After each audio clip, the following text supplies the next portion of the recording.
Welcome to Flat Earth Debate, Uncut and After Show. I'm your host, Nathan Oakley, and if you are new to this channel, or you've not done so already, then be sure to subscribe. Hit the bell notification icon and join button if you'd like to become a Nathan Oakley 1980 channel member, and keep up to date with the Flat Earth Debate. If you would like to support the channel, there is a super chat that runs alongside each of these shows while they premiere, and there's also a coffee, Patreon, crypto and thanks button in the info box below the video. Speaking of patrons, I'm going to do a quick shout out to all of you who do support me on Patreon.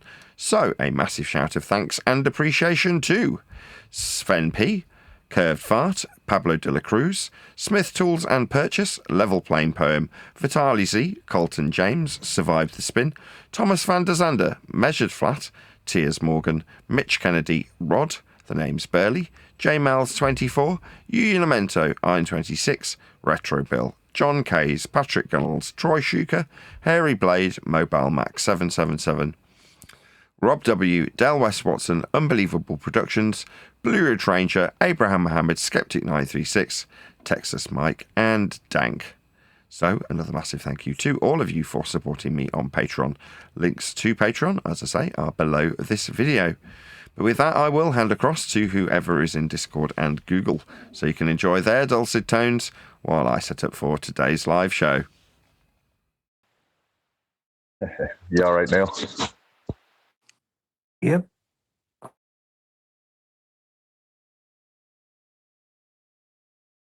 Staying in Discord, Surf Daddy, or what? Yeah, I'm holding down the fort here till someone else shows up. No one else is here yet. Okay, fair enough. Oh, give them time. They're coming. Jesse Panther Blight, Bev, Edda Bear, they'll be here. What makes you say that, Neil? They've been unbanned. Been unbanned? Were they banned? Yes, they were. Why were they banned? I don't know. I think when DD first started his the server, they were in the chat just going nuts, and I think we just banned them. But I think it's better to not have them banned, so they can't rely on that. Well, he bans me, so we can't even go in there and debate, even though they say it's not a debate. Yeah, but who cares? Like, if they can or can't, these people are complete nobodies. Who gives a crap? Right, but we could handle it from without banning them, you know. Just if they get out of line, just mute It's them. also part of the entertainment of the show. What's nice is that as the show host, you can, like you've said, you can come on. If you swear, you'll be kicked out, and you can join again tomorrow. That's the entertainment part. Once you show them to be as inconsequential and as trolly as they are, then you can, without being self-conscious, ban them, and they'll be back tomorrow. And I think for me that's more entertainment than the prolonged beatings that just don't end. You know, again, I'm from old radio days. You know, you had your show and you had your finger on the dump button and a 3 or 5 second delay, so that when someone says the F word, boy, you push that dump button and it doesn't go out on the air. So you had total control. What's nice is that you have control, and at some point when it becomes obvious that Elderbear or Ederbear or Haiku or whatever his name was just gets totally unreasonable. Hello? Nathan? Hello? Can you hear me? That's entertaining. I kind of miss that, you know? But what's nice is that, the producers or the show host can unceremoniously dump them when it becomes obvious to the audience that the person's just out of control. Next. So, I don't know. I'm a fan of old time talk radio. And back in the 80s, you were a pup out of Chicago. Larry Lujak in the morning. And stuff like that. I don't know, Neil, if you ever got any, probably didn't listen to any of the Chicago stations when you were young. Now, you know what, though? It's funny because I couldn't listen to them, but now you can. Now I got this freaking Odyssey app, and I could just listen to, like, say, sports. They have affiliate stations, like the Fan in New York has an affiliate in Philly, Chicago, LA. So I'm able to get all of their takes on the different sporting events that are going on. Like, for instance, the Knicks are playing San Antonio for the NBA title starting Wednesday. So now I was only able in the 80s to get a take on New York radio. Now I could go to San Antonio radio and hear what they're saying.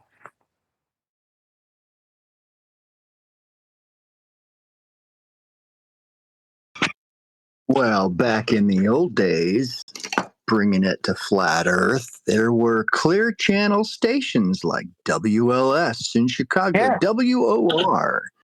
And you could We at had night. WPLJ, WNEW.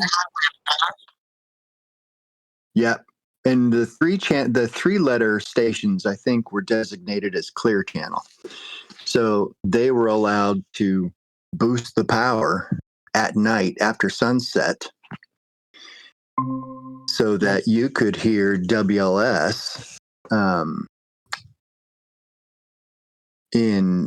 I lived in Arizona for a while. I could almost hear, I remember driving home to Indiana from Arizona when I was young. I was living out there coming home for Christmas, and I could hear, and I drove 24 hours straight.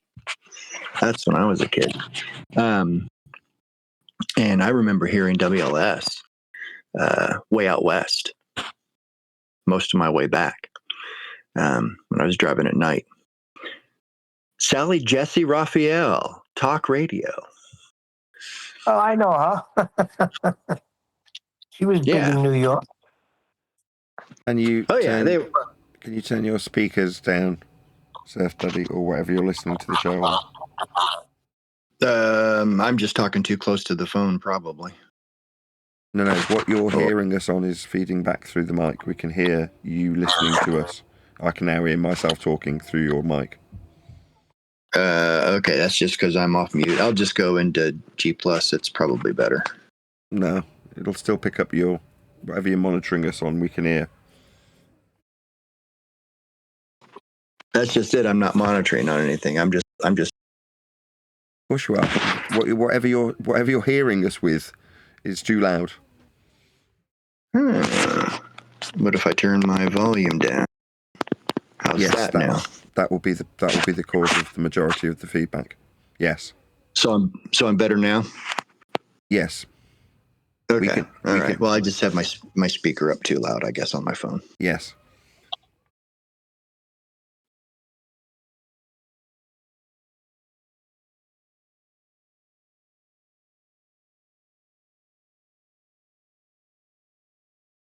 Someone didn't like your take on a certain thing you called some person. You have to be a bit less vague than that, Neil. The whore of Satan. Not happy about that. You're not. She's not. She sent me a long freaking letter. Oh, really? I couldn't give a flying fuck. She's stolen from me. I put it in Master B. What I remember was you telling me about how she had no response when her contradictory opinion about her shock and dismay about the help her and others were offering me had been snatched away from me. And then you put that to her after she'd suggested that actually I was lazy or stealing my own shit, and she had no response. So I said, no, you've changed your opinion now that you've been given a little bit of credit in a, what's it called, bio at the front of the book they stole from me. Because she's been given a bio that describes her as quote-unquote a country singer, she's sold her soul to Satan. Now, I will re-emphasise that. I do not take a single word of it back, right? Flatsy, shame the devil for your ill-gotten gains, for your vanity, for being described as a country singer in a little bio at the front of a book that was stolen from me. The material was stolen from me. Now, the reason you had nothing to say to Neil when he put your quote to you was because you knew exactly what the score was when you came to help me with my book, to do punctuation on my book. You understood that and reiterated it to me. Then you were offered a little bio and turned tail and decided to accuse me of almost getting away with stealing my own shit. Now, as a direct consequence of that, Flatsy, I have suggested that you will be dragged down to hell and raped by the devil himself, unless you shame him. Now, that's up to you. You want to write long, boring-ass emails to Neil? Now, I'm the one telling you that you'll be raped by the devil for your ill-gotten gains. Now, you've got a couple of choices. Accept that that is what will happen to you for being accomplice to, party to, theft. Yeah, that's why I've said that. Now, I will look down this camera and say these things about you because you're party to theft. Yeah? Now, I'm still struggling financially. My material's not out there as a consequence of these delays caused by people like you. You want to moan about being described as the whore of Satan. You are!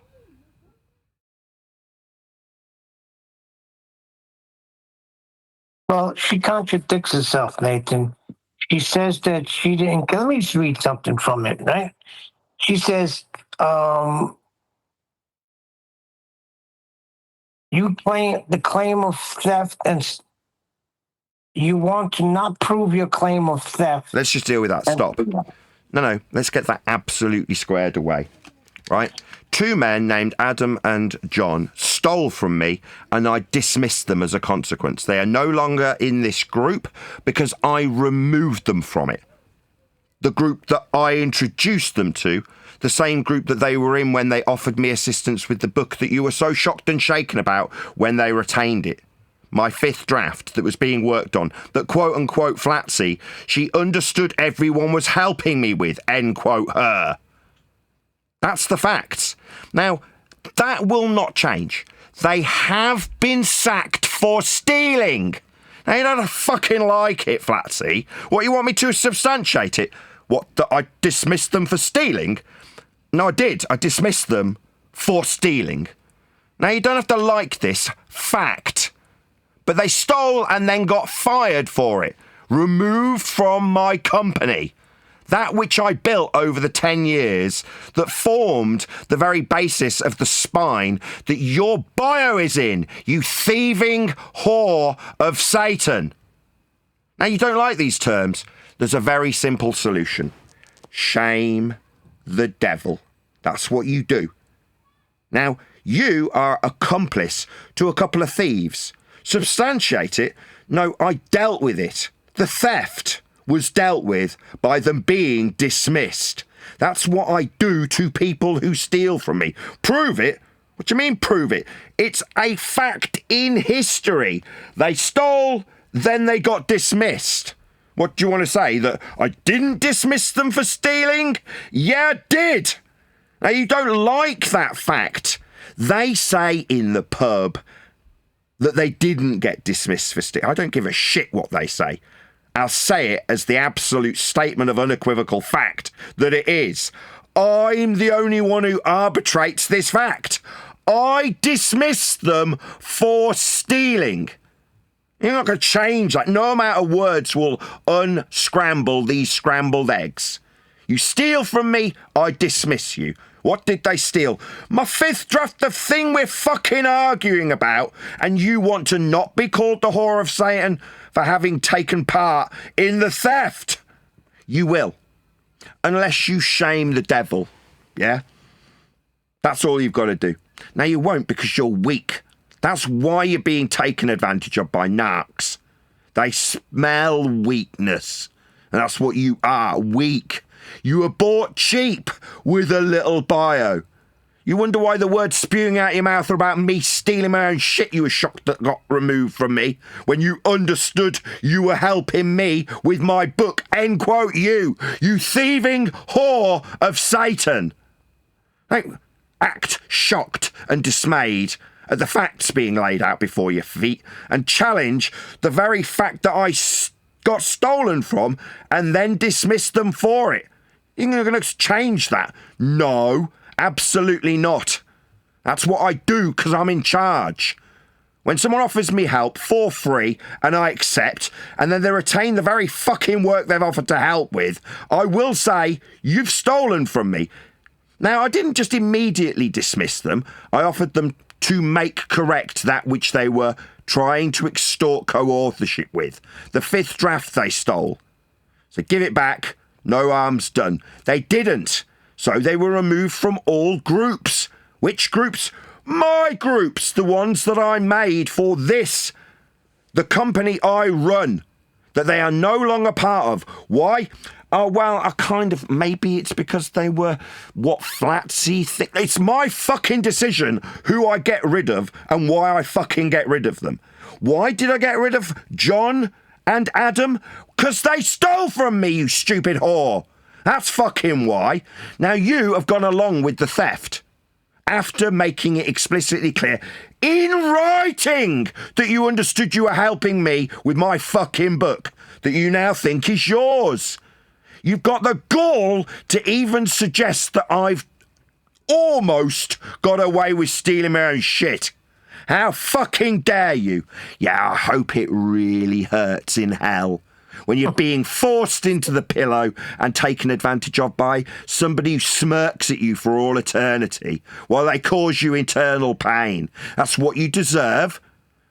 That's what you will get, Flatsy Klein, you whore of Satan. Now keep up the complaints, because it makes me have something to over-dramatise, something that's being written about in the continuation from fifth draft that was stolen, that is my book that'll come out. Now, you've got the fucking nerve to suggest I'm lazy when I'm running a YouTube channel 7 days a week for 10 fucking years, selling microphones to mitigate for not publishing because I've been offered assistance by 2 thieves who have retained the thing they offered to help with. Now you whore of Satan, like I say, suggest that I've what? Stole my own material and I'm lazy? Why the fuck do you think these microphones are behind me? Because I was mitigating for not publishing that which I was suggested could be improved. Improved? Or I should sit around for a year watching 2 cunts write a second book, you delusional fucking retard? No, Flatsy Klein, you will always be described as the whore of Satan. From now until the day you die, because that is precisely what you are for being party to theft. What theft? The ones that got stolen were fired for their theft. That's what they stole. That's what they got fired for. This is unequivocal. You can't dispute why they got fired. That's why they got fired, for stealing. Oh, well, I don't know. What, this book? No. They sat in your hangout that you pay for, making something that's got nothing to do with you and hasn't got your name on it. That's fucking ludicrous. The fact that you're this dumb annoys me, Flatsy. But that's what the devil loves. He loves a dumbo.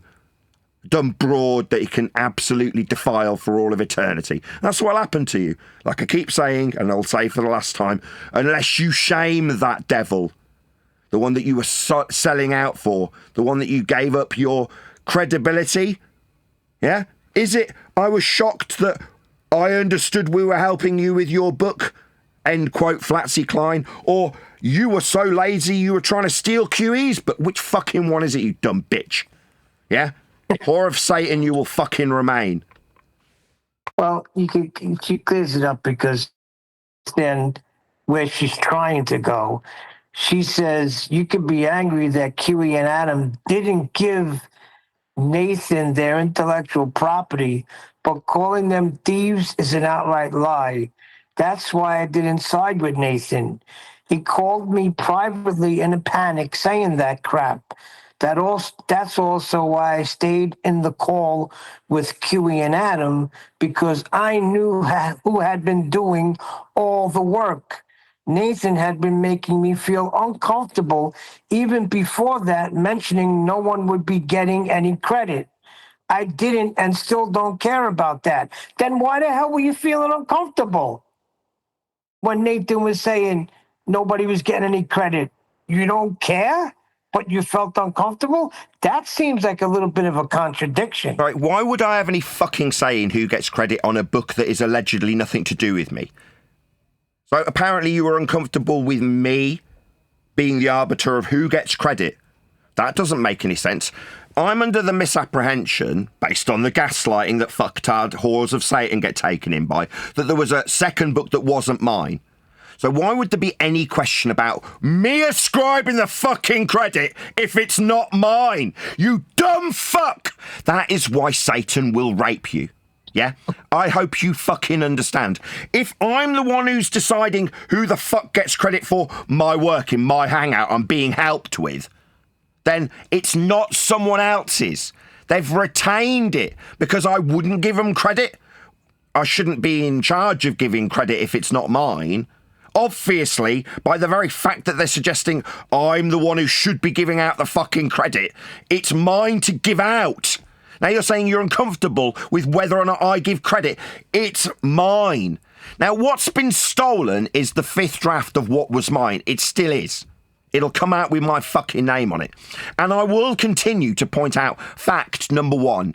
I was being assisted in the drafting process of my book. Fact number two people offered me help with my drafting process. Fact number three, they retained every single bit of the work they did whilst they demanded co-authorship. They later claimed that it was theirs to begin with. How dare I try and keep hold of their citations they were bought on for? That's what they were bought on for. Oh, let me get it straight. Maybe the new gaslighting is they went above and beyond. Nobody fucking asked them to. Yeah, going above and beyond with the assistance that they were offering so that they could then justify stealing it. Oh, no, it's not stealing. It's not that they were asking me for permission to get credit. It's already theirs. I was basically trying to steal from them. You're a fucked up whore. Yeah, you're dumb as shit. I would suggest sub 80 IQ. This level of ease when it comes to gaslighting you. Which is it? Either I am in charge of giving out permissions that I've got to be fucking asked for, and you can be shocked I'm not fucking giving, or it was never mine to begin with, in which case, why the fuck would I ever have any authority to give permission to anybody for anything? I wouldn't. Now, the fact that this is in the narrative is because you've got to fold in truth to lies. That's to say, well, of course it's mine. I own the material. What, the stuff you padded around after offering to pad it around, therefore it's yours? No. These two cunts, the Adam Meakin and Quantum Eraser, otherwise known as John Stunyer, were fired for stealing. Now, the fact that they've gone out of their way to shove in my face what they've stole and then got a load of dumbos around them as a little shield, a little buffer, so what I can moan at you and call you the whore of Satan. Yes, I will. Because you are party to theft. That will never change. Yeah? They've still got that which is mine. I also hear on the grapevine that they've put out the original material that they call Chuck's book. So it's like nothing belongs to me, according to these two thieving fucks. No, they have my fourth draft and were helping me make it better in something called the fifth draft that they've later described as their book. They've then later gone on to put out material with both my unreleased drafts, fourth and fifth. No shame. And then padded it with the story of a crabby-fannied, cobwebbed spinster called Betty. And even the fucking retarded globetards are saying me, oh, is this chick called Betty you in the book? Have they just replaced you with Betty? I think Betty's you. That's what I'm being told by the dumbest ballers out there. But yet, fucktard Flatsy can't figure this out. No, because pride. She's so proud of being a country singer. And there it is in Lite, in a book that was stolen from me, with a veneer of her and a cobweb-fannied spinster put over the top of it. What's that? I got copywritten citations? Yeah, that's what they said they'd help me with. Help being steal from me. Now, I'm not going to make this any more abundantly clear. Nothing's going to change in terms of the facts. Yeah? Saying, I'm going to substantiate that I sacked them for thieving. No, I definitely sacked them for stealing. Nothing's ever going to change that. What did they steal? The book that doesn't have my name on it, that apparently I was giving out permissions for credit? Well, at the very least, that material in my space produced on my time after the assistance was offered to me for the benefit of me and my family is out there with a thin veneer of shite and zero credit to me. Zero. So minimum at this point, they are guilty of stealing. It's clear where there's no ascribed credit to me. Why? Well, because they were asking me to put it on there for them. But when the tables are turned and they've stolen material, are they worried about not putting my name on in spite of it being produced under my tutelage with permissions being fucking asked for how things should be phrased in it? No credit's been ascribed. Not that I would want my name on that fucking abomination based on my fifth draft they stole. No thank you. I don't want any ascribed credit for that shite it's been turned into after it was stolen. Now you think repainting the Ferrari is going to change that it's a stolen Ferrari? No. Nothing will change what they've done. They took my material, padded it with shite, and crapped it out onto Amazon. That's what they did. I have to like it. They did, fact, get sacked for that theft. You think you're going to say, prove it? What, that I sacked them for fucking stealing from me? I don't need to... Who am I going to prove it to myself? I'm the one who sacked them for stealing, you dumb fuck. You have no control over what I do when I sack people for stealing. This is not the first time I have dismissed somebody for stealing. Quite the contrary. I worked in recruitment. At any given time, I had 40 staff beneath me, and I sacked them for stealing. I know what it is to sack someone for stealing. It's not the first time. It probably won't be the last. John Stunyer is a thief. He stole from me. Adam Meakin is a thief. He stole from me. As a consequence of these facts, they were dismissed from this company for stealing. Since said theft, whore of Satan Flatsy has had her shite padded on what was stolen, and now she's got the nerve to suggest that I've almost got away with stealing their material. No, absolutely not. Well, you want to hear any more? We're about to go live, but if you want to add one more point, you can. Well, she claims that they worked extremely hard on our book, and you guys dishonestly, with vile hatred, misrepresented. Nathan already had a book ready to publish for his extra income and could have published that all this time. Nathan had all the information hammered into his head by QE when it came to natural science, scientific method, natural law, and logic and logical fallacies. I see. So the spin is, I already had a book that could have been published. Yes, but for the thieving cunts, Adam and John, telling me not to. Why? They offered to help to make it better. Why the fuck did they have it on screen and their claimed to be their book, that's fifth draft that I also owned, that they were working on, next to it? Is that because I should have published this one? that was literally right next to the one they'd stolen, the 5th draft version that they were working on from the 4th, that they said, don't publish, we'll make better. I could have published it. No, they told me not to. They said they could help make it better. That's why the fuck they were in my space that I pay for, working on my book. The one that you were shocked and shaken that got taken from me, Flatsy, end quote, you. That's why I mitigated for not publishing by selling fucking microphones. I had absolutely no desire to sell microphones. I was offered assistance making my book better. Those people who offered the assistance retained what they helped with. You dumb fuck. So what they've done is said, well, he could have just published. Yeah, could have done. Had they not come along and said, I'll help you make it better? Yeah, have they, decided that I could have published it while it was on fucking screen while Adam typed into a Word document whilst cutting huge chunks from one to the other?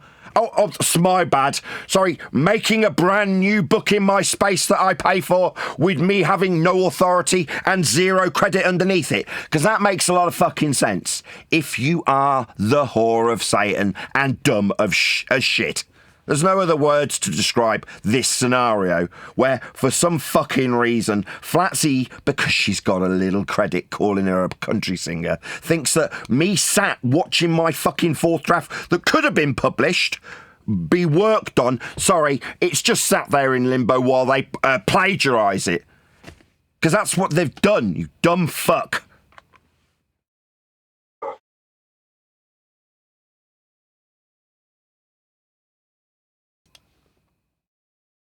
Why is your show not on YouTube, Nathan? Is it not working? You got no link for it. Oh, that's no good. Something must have gone wrong. Certainly says it's live my end. Do you need me to send you a link in the Discord server? Yeah, it says it's live. Excellent condition, end stream. Yeah, No. I'm not getting your show. I'm getting your old shows. Weird. I think that Virgin Droid said the same thing. You still don't got a link. Okay, that's slightly unnerving. Okay, right, I'll pause the recording and check it out. How are you? Yay! Morning. Morning. Doesn't often happen that we have technical issues, and my live stream said in the chat that I popped out, this chat is currently unavailable. I'm like, oh, that's a bit unusual. Maybe it'll just start working when we go live. So I've had a little rant about Horror of Satan, Flatsy Klein, who's been moaning. So to fill you in, if you're unfamiliar with the story, over the last 3 years I've been producing a book, and after it was produced to a standard that could have been polished up and put out, I was told by a couple of helpful souls that they would assist me in making this book better. Now, at that particular stage, it was being drafted, if you will, for the 5th time. So with that information in hand, they went about helping me put better citations and fact-check my information in my book that was being produced. It was then retained by these 2 individuals who I subsequently sacked for stealing my material. Now, there's a certain number of people who have aligned with them after the fact, because in spite of them being sacked for stealing from me, they have decided that being given, I don't know, a bio in the front of the material that's been given a thin veneer of a story of a spinster and replacement of me, and a, I don't know, almost eulogy-like praise for somebody who's not dead yet, in the form of Quantum Eraser being described in the 3rd person by a cobweb-fannied, wall-hitting spinster who's a substitute for me on the thin veneer that's been put over the top of my stolen 5th draft. Now, this particular person who has gone along with this and even supported it and even suggested that I almost got away with stealing my own material has subsequently been described by me as the whore of Satan.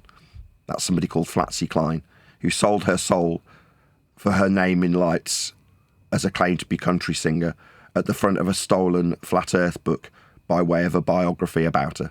Now, she's not the only one that's done this, but she will as a consequence of going along with the theft of my stolen material, my 4th draft / 5th draft.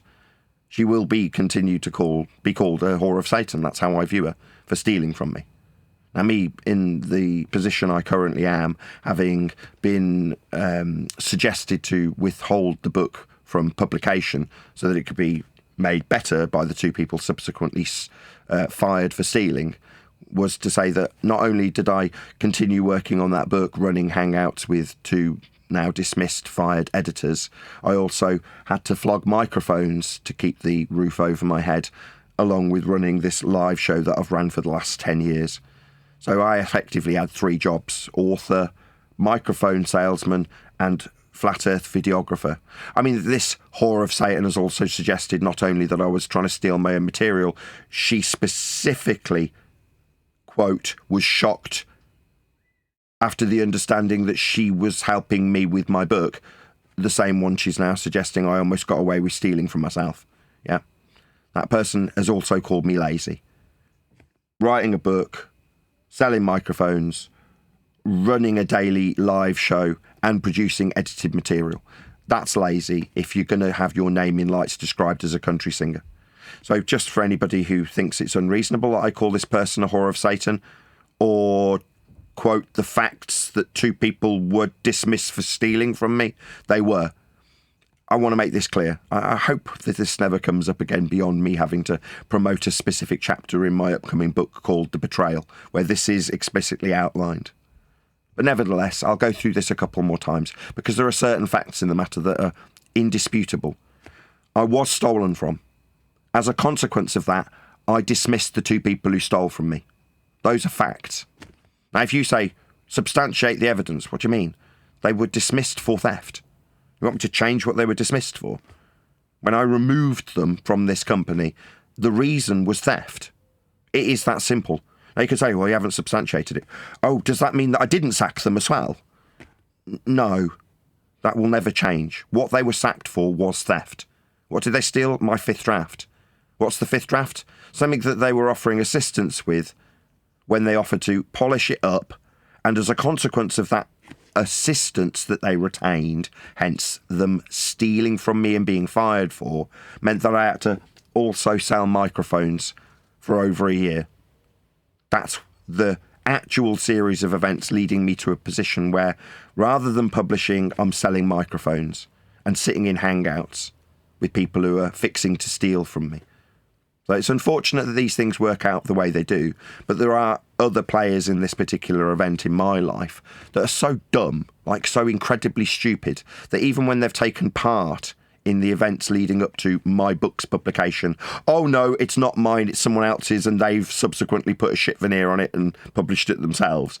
But that's not theft. They deserve to steal my material because I wouldn't give them credit for something they're suggesting is theirs. None of this adds up because it's not supposed to add up. These are narcissist thieves trying to justify their theft. That's all this is. Nothing will change, though, the reality that they were fired for that theft. You want to tell me that I'm wrong? No, I did actually fire them for theft. That's why they were fired. What's that? You want me to prove it? To who? My managing director? No, I'm good, thanks. I took it upon myself to fire them after they stole from me. The only person that matters in this regard is me. Yeah? When I say, oh, right, they're stealing from me, I will fire them then. I don't have to prove it to you if you feel that they aren't thieves. I don't care what you think. They are. They stole from me. So hopefully that's the last in this particular Horror of Satan episode about a accomplice to theft who was bought out with a little shitty bio in a little shitty book that was fixing to be good. It will still be. You know, it's gone through another 7 drafts subsequent to that which was stolen.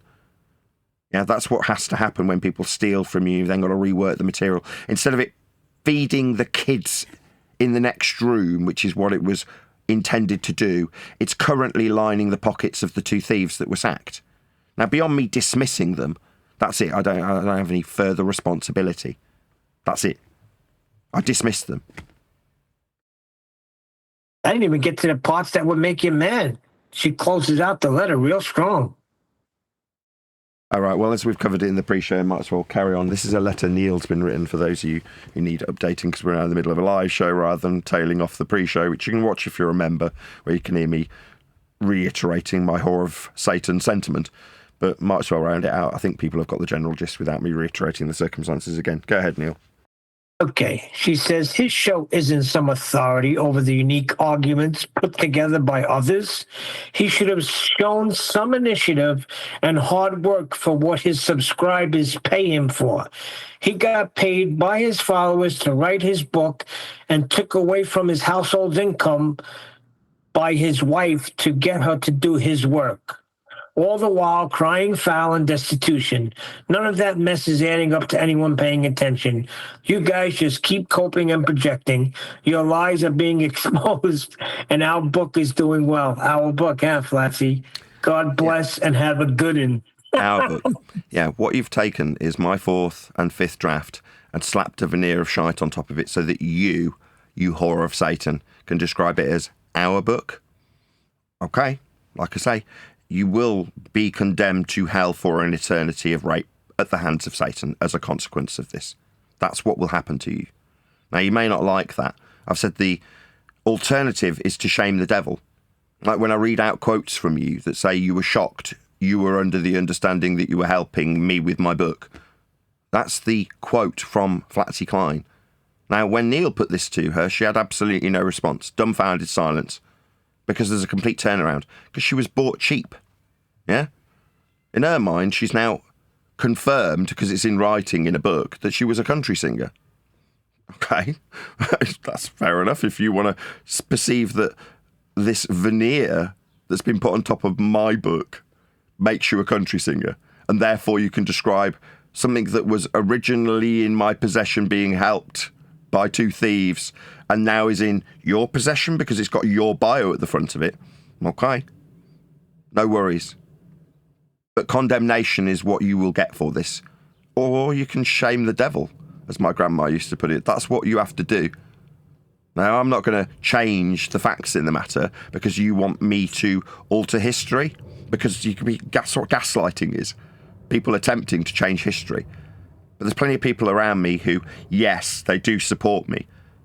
In spite of what the narrative that I almost stole my own material, that's your narrative. No, people see through that. The less stupid see through that. The gaslighting. That's all it is, gaslight. Now, in order to gaslight somebody, you've got to know that they are empathic to your cause and stupid. That's it. That's what you need to make somebody believe gaslighting. The best example I saw to break down the most overt, in admittedly a crude hypothetical example of this, was in some old I think it was 50s, bit of footage. And what it's got is a man in bed with a woman, and they're enjoying each other's company.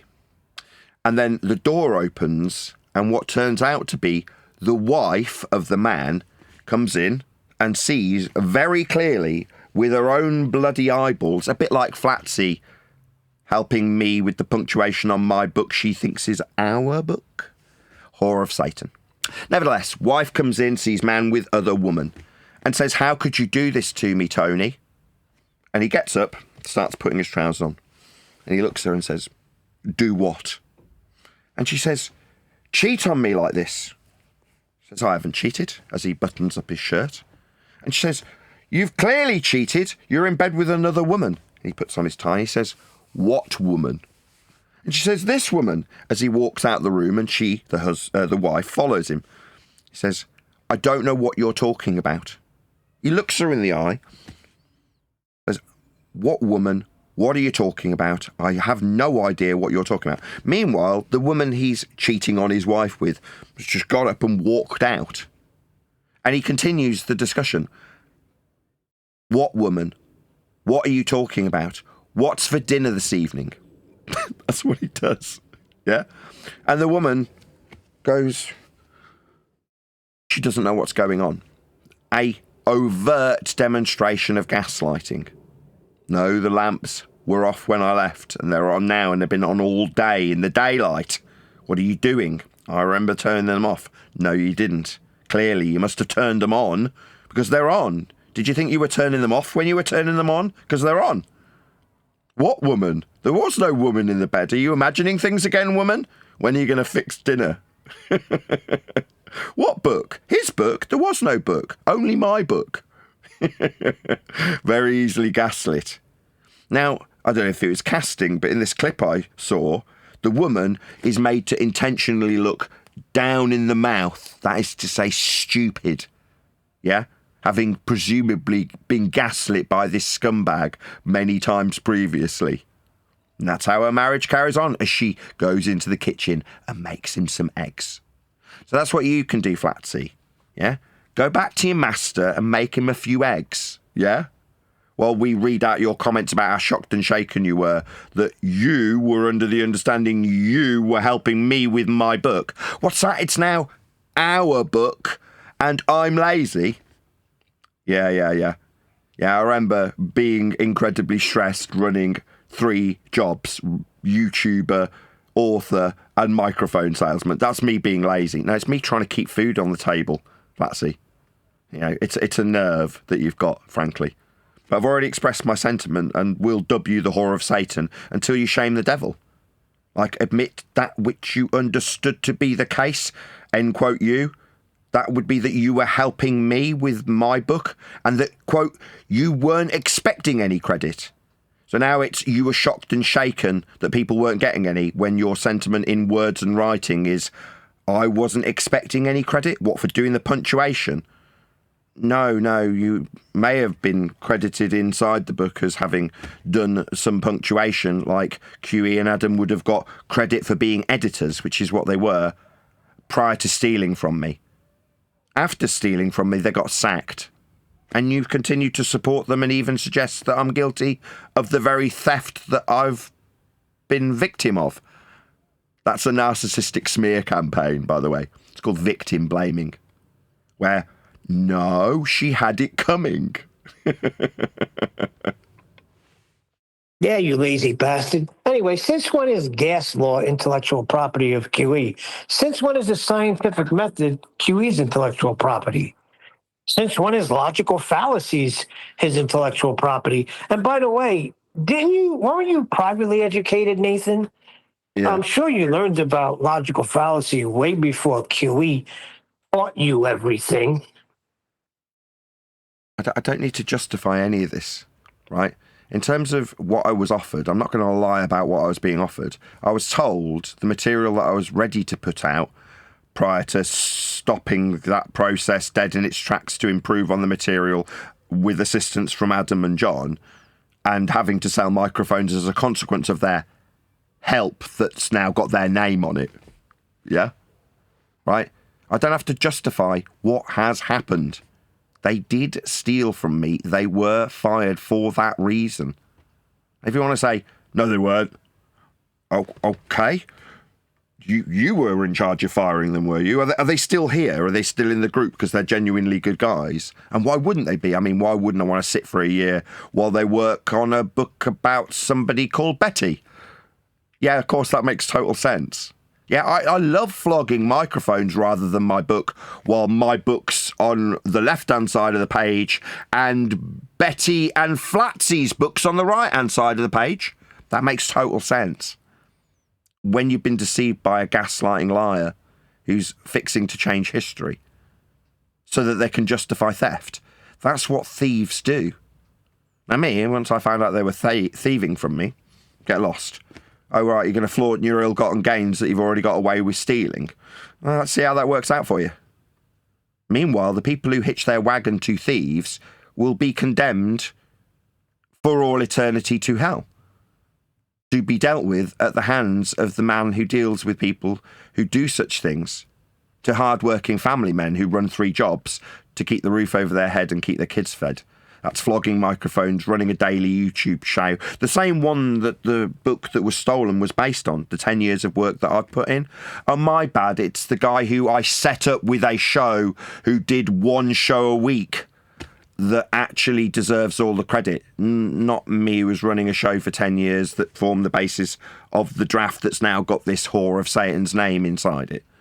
Because obviously she deserves a lot of credit for the flat earthing that took place over the last 10 years on this channel. No, she doesn't. She hasn't got any bearing. This whore of Satan didn't do anything to do with flat earth. strummed her guitar for about 20 views on YouTube and now thinks she's a country singer. This chick.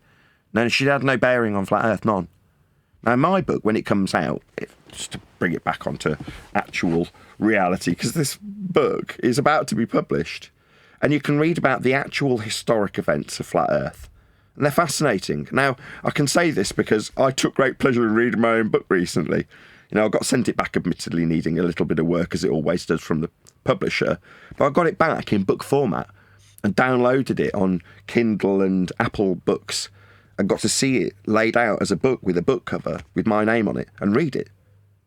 Now, it was a very uplifting feeling when I read about the history of Flat Earth debate for the last 10 years. Read about stories of people who've come into the discussion to say, yeah, of course there's a molten iron core. And then when they are asked to present evidence for it, they say, yeah, I'll be right back. And then 9 years later, they don't return as we break down the Flat Earth prerequisites on this very show that would require a shield-based controlled opposition narrative to punt the idea of verticality when it comes to a molten iron core, providing us with a horizontal system for azimuth and direction, not a vertical pole. That's why we argue about the molten iron core. Now, that comes with a narrative of people who've come to this show to argue for that very point. Now, do I own the rights to the molten iron core story? No. Do I own the rights to the story of Thea smashing into Earth at a glancing blow? No. But the way I tell it has a certain je ne sais quoi. It's got a little something about it when I put it into words that makes it interesting. There's something about people coming before me to offer so-called evidence for the things that we've talked about for the last 10 years, be it axial rotation, Earth curve, distance to the sun, flat Earth prerequisite elevation angle measurements. Whatever it is that we've discussed on this show for the last 10 years comes with an abundance of characters making claims. It's not just about us talking about 9/11.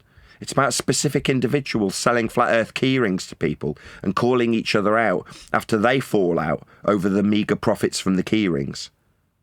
I've got my own story of people who find the information that's been disseminated to a public audience for 10 years on this very channel, on this very show, so valuable that they'd worm their way into my company to offer me assistance and then steal the material so that they can put their names on it.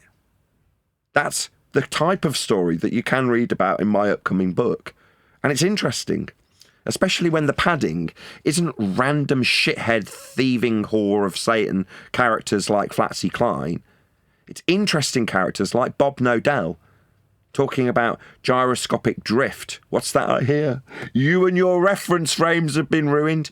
Yeah, getting tweets from people like Simon Dan that annihilate the notion of sphericity inferred by Coriolis deflection. That's what people will read about in the material that's about to come out from me. Now, like I say, being offered to have it factually checked and citations being added that were of a higher standard than the wiki ones that were already in it was what I was offered by two people who eventually got dismissed by me for stealing. That's what they were offering. Now, the fact that they can turn around after the fact and say, well, what, did you want to keep my copywritten material? He didn't have any copyright material. He had a disclaimer on a website that had a load of citations that he'd come to me and offered me to put in my book to strengthen it. Yeah? Does that mean I'm going to sign over co-authorship in my book to you? No. The fact that you tried to extort it from me, this is John Stunyer, just got you fired for stealing when you retained my property. That's what actually happened. Now, that's never going to change, but it does make a good chapter in the story of Flat Earth debate. The story includes a chapter called The Betrayal. Now, you can read about this very event, not about Flatsy. It's a very small detail, worthy of 10, 15 minutes dedicated to it on a live show. But next week's show won't have anything that will have a lasting impression about Flatsy. So what did she do? Assist a thief and pretend to be a country singer? That's it. She doesn't have any bearing on anything we've done. She's not a It wasn't even consequential part of character. Flat Earth debate, Nathan. Pardon? She was brought into freaking punctuation, and I thought Bible U was going to do that. So they slipped her in there. I think this was well orchestrated and planned way ahead. I'm starting to think that more and more. Then to lie and turn around and say he went along kicking and screaming.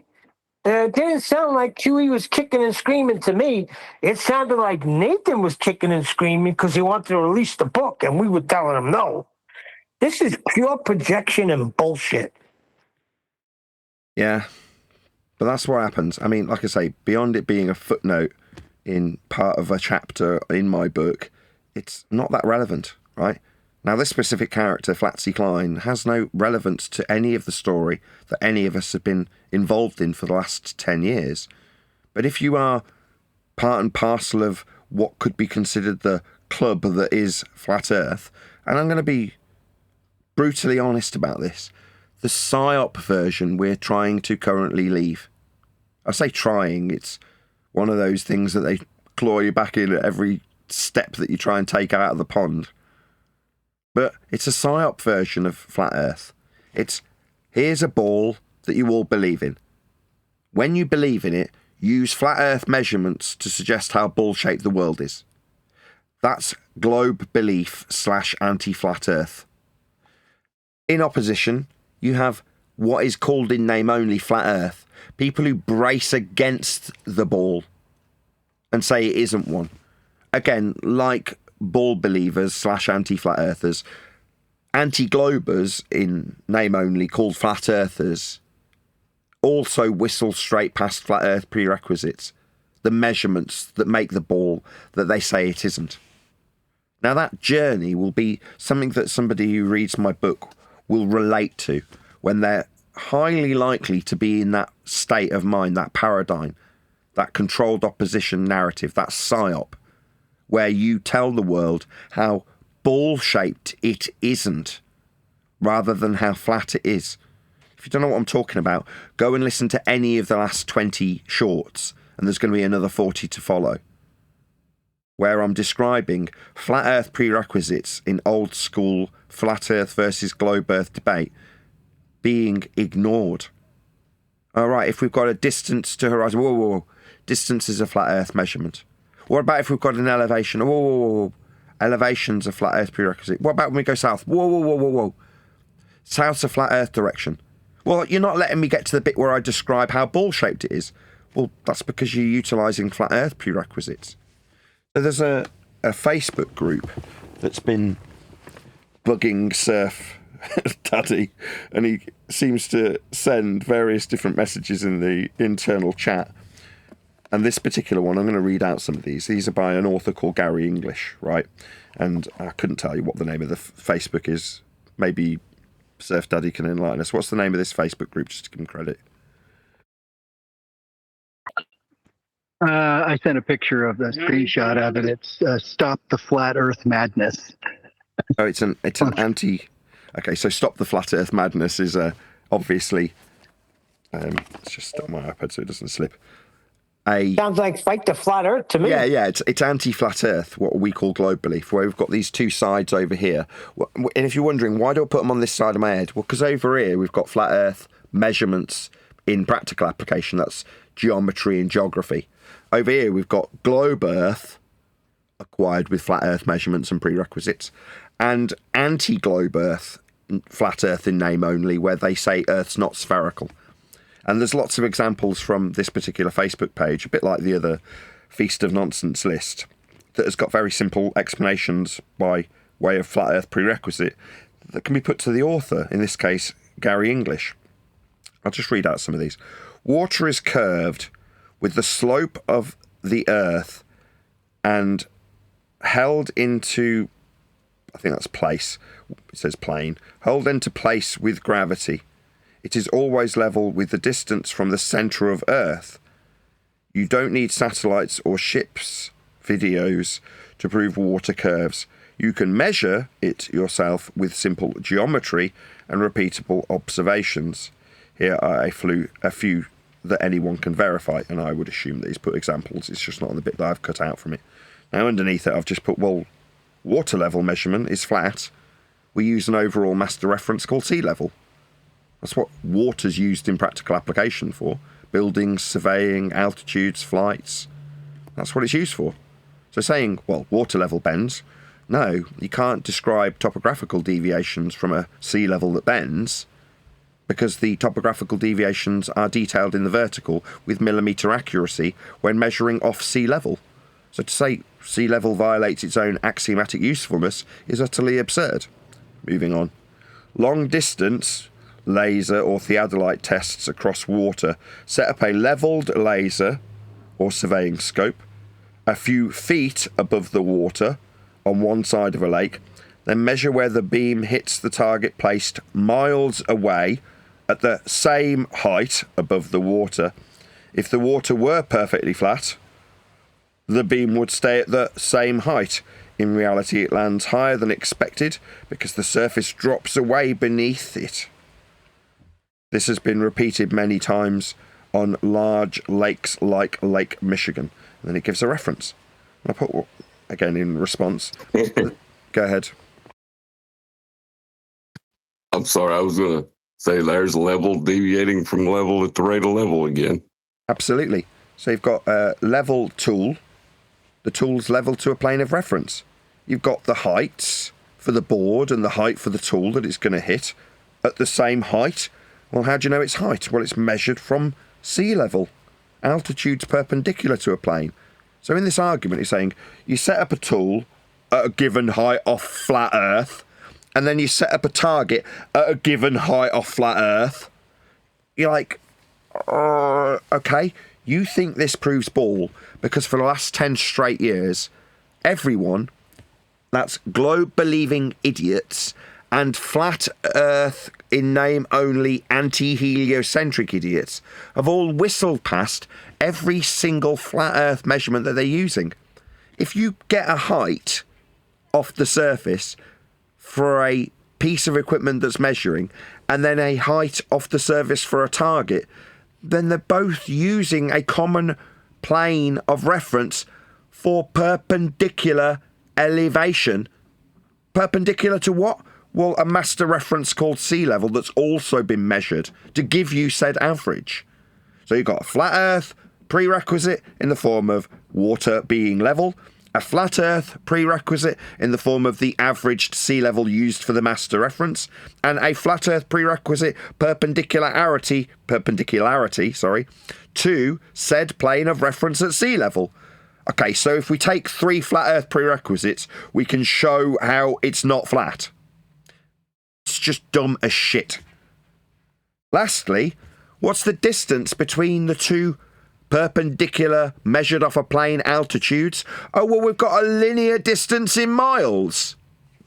Okay, so we measure out a linear distance in miles and then measure flat Earth perpendicularity from sea level, and we have a measured average for sea level. Therefore, we can... It's just the end of the discussion.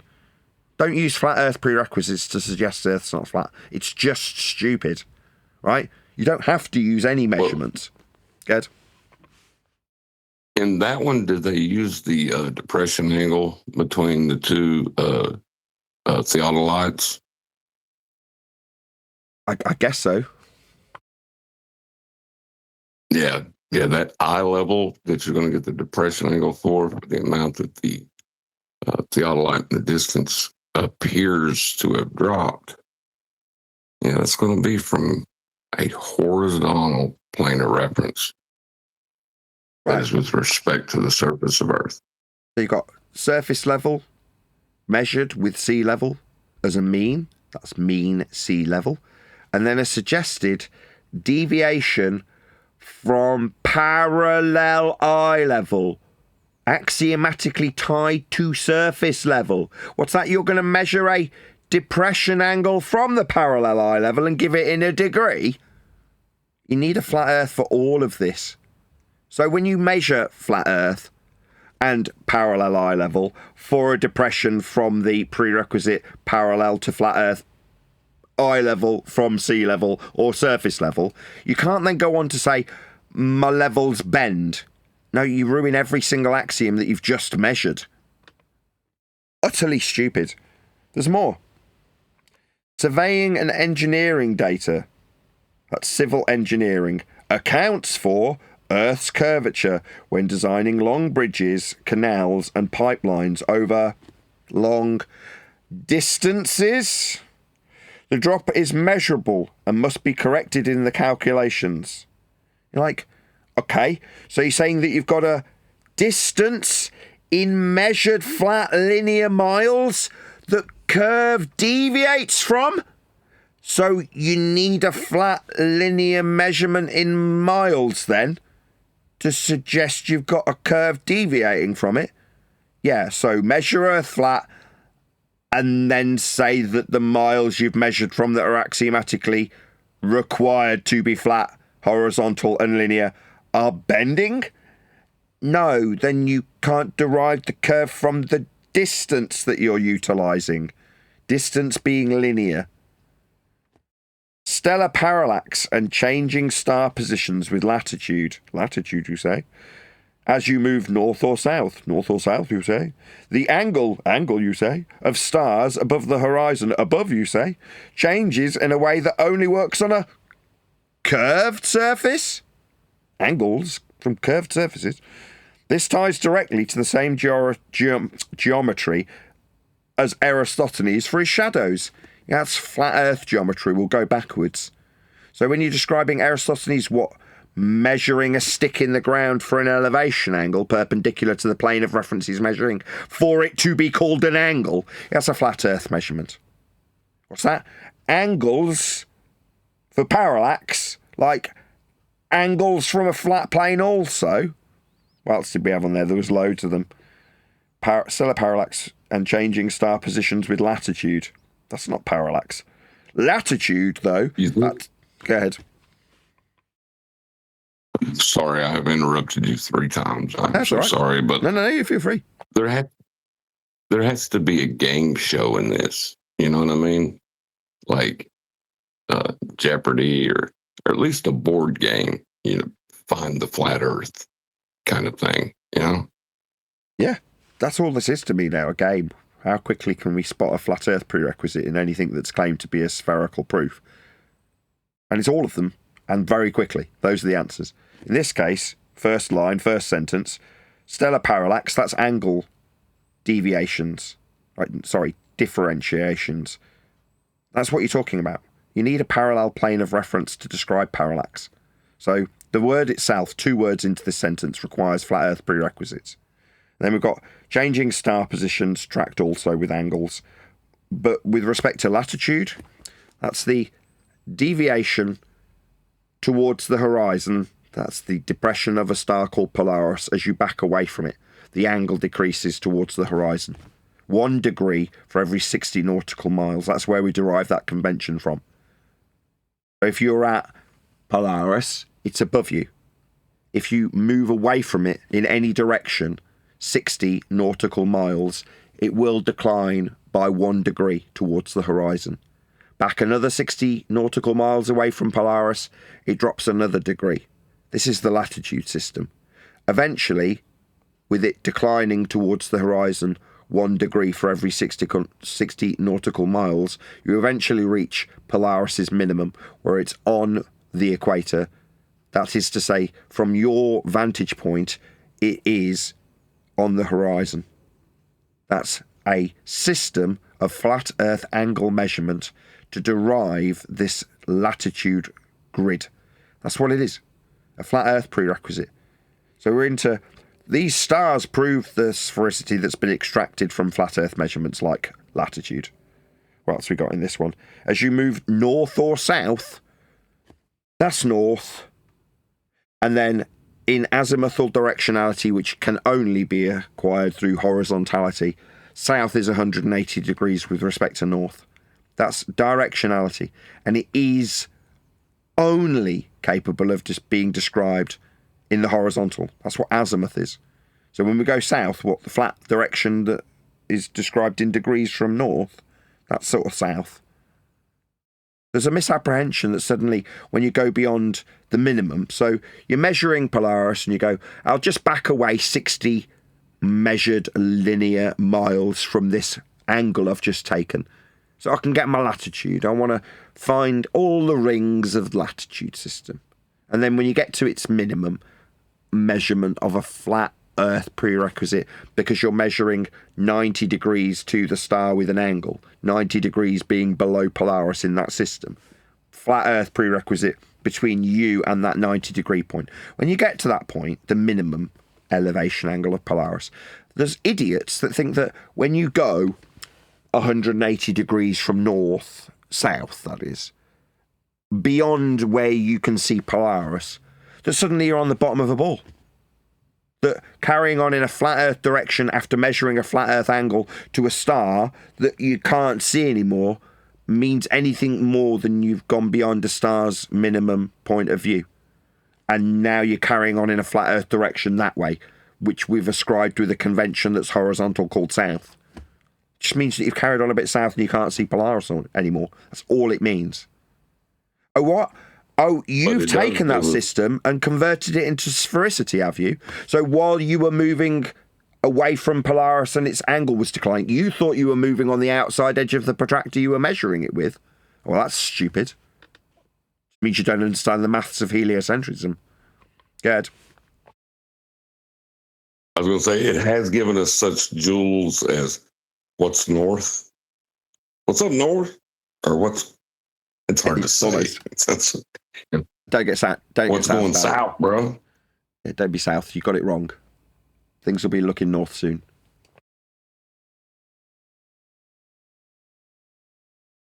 That tickles me. But you said that's the false direction fallacy? Yeah, wrong, sometimes called false. Depends who's citing it. Wrong direction fallacy, false direction fallacy, yes. Where you describe incorrectly. It's basically meddling with azimuth and altitude. Azimuth is what gives us directions. So if we're going to describe north, it's 0. If we're going to describe south, it's 180 degrees from north, right? We only have one absolute direction, and everything else is derivative of that. That is to say, the degrees that are given in an azimuthal system are the horizontal concepts that we ascribe anything that's derived from the needle pointing at an absolute direction, which is north. So that system is horizontal. It's called azimuth, and it's horizontal. So when you say south, it's horizontal. East, horizontal. That's how it works. Now, when you say north is actually the top. No, it isn't. You're going to measure the top of something. You'll measure it with the contrast to azimuth, which is altitude. If you want to measure a star from your position, you want to know what direction you're looking in. That's horizontal azimuth and the altitude of the star. Azimuth, horizontal, altitude, vertical. What's that? North's the top?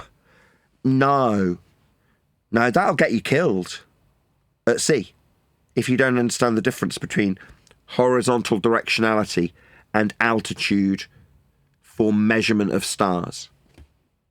Those two things are not congruent with one another. You can't describe top, bottom, up, down to horizontal azimuth. Ergo, the fallacious reasoning, it's more directly accredited to people who do it with maps. So when they say this map, when held vertically, this is the top of the map, you're like, doesn't matter which way, you're on the map and you orientate your compass with respect to north and orientate your map with respect to the directionality afforded you with an absolute direction so that you can get bearings. That's what you're doing when you map. But to say, well, that means this is the top. No, that's the fallacy, ascribing the top to the map. When azimuth is horizontal, altitude is vertical, top and bottom, up and down. Those things aren't describable with azimuth. Hence the fallacy. Wrong direction. Well, what's the direction? Horizontal, not vertical, not the top, not up. You're forgetting about the magnetic field lines, though, Nathan. I'm not. And you can read all about this particular fallacious use of the wrong direction or false direction fallacy in the chapter called Molten Iron Core where I concisely summarise the reason to have this little jolly dance where we argue about Thea and molten cores, so that you can reappropriate verticality, that's altitude, for a pole that runs through a sphere Earth in the vertical, when you're describing the direction of the field lines around the curve of the protractor that for direction runs horizontally for azimuth and gives you angles of stars from within a glorified protractor called the globe.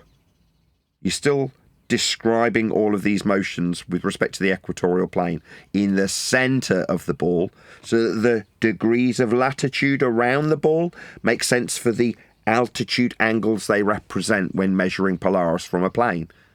All roads lead to flat Earth measurements. There are no exceptions. But there is a purpose behind the madness of arguing about a molten iron core, and that's a distraction, essentially a giant red herring, from the fact that all directionality is horizontal. It's never capable of descriptions with respect to a ball surface, and all actual directionality, if ascribed to heliocentrism in any capacity, is described from an equatorial plane that's flat, so that azimuth can function.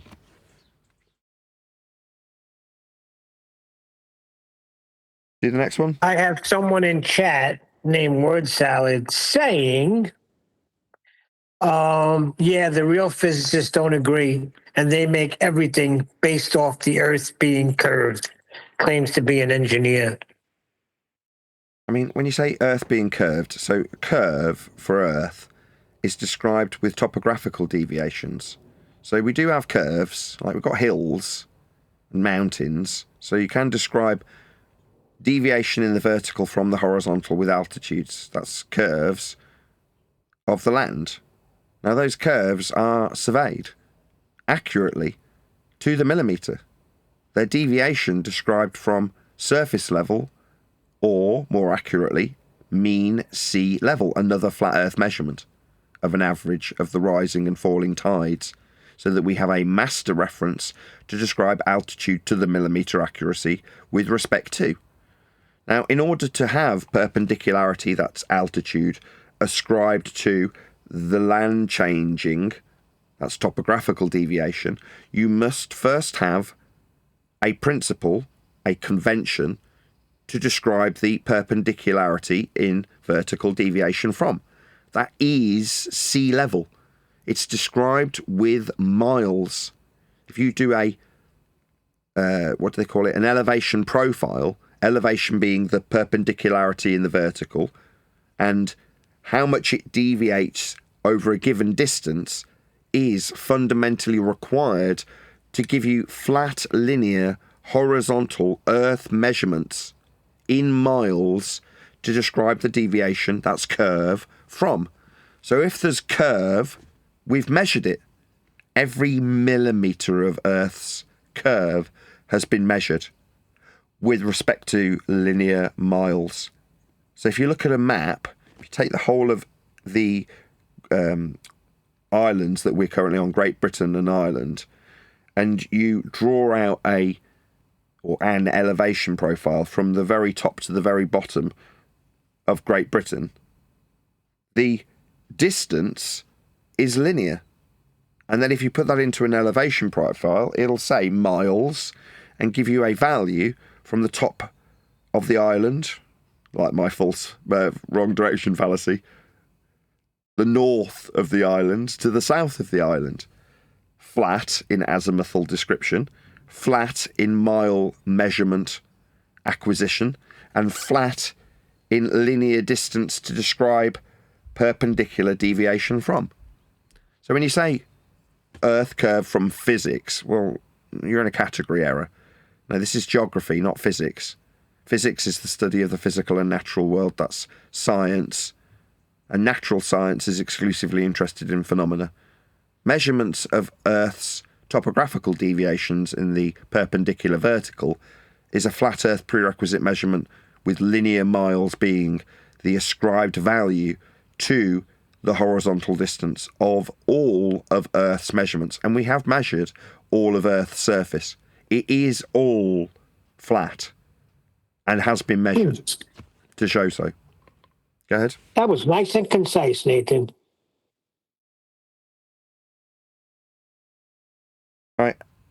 it says recreate Eratosthenes' experiment yourself. Place 2 sticks miles apart. Measure shadow angles at the same time. And calculate Earth's curvature. Using simple math, people have repeated this worldwide with very accurate results. And then it puts an nsta.org/science website address with Eratosthenes' experiment revisited being the title of the feature. Yeah, so we've got Eratosthenes' experiment. Place 2 sticks miles apart. What, like a flat Earth measured linear distance apart? So we'd need a flat Earth measured linear distance apart for this experiment. No, we're not doing any cause and effect reasoning based on suppositional hypotheses with cause and effect in an if and then statement formulated with a zero difference result null hypothesis being actualized in the form of a experiment. That's definitely not what we're doing. We're just measuring flat Earth distances. Miles apart is a flat Earth prerequisite linear distance measurement of Earth's surface. What else we got? And then measure shadow angles. What, like the degrees from a horizontal plane of reference with a little circly symbol next to it and a number? Yeah, that's a degree from a flat Earth. 0 being the baseline. So we measure some flat Earth angles after measuring some flat Earth distances. I see. That's the end of the discussion. We measure Earth flat. No. We can take those measurements and do as Eratosthenes did and violate them. Like Flatsy Klein will be violated by Satan, that whore. They got the whole thing in there, huh, Nathan?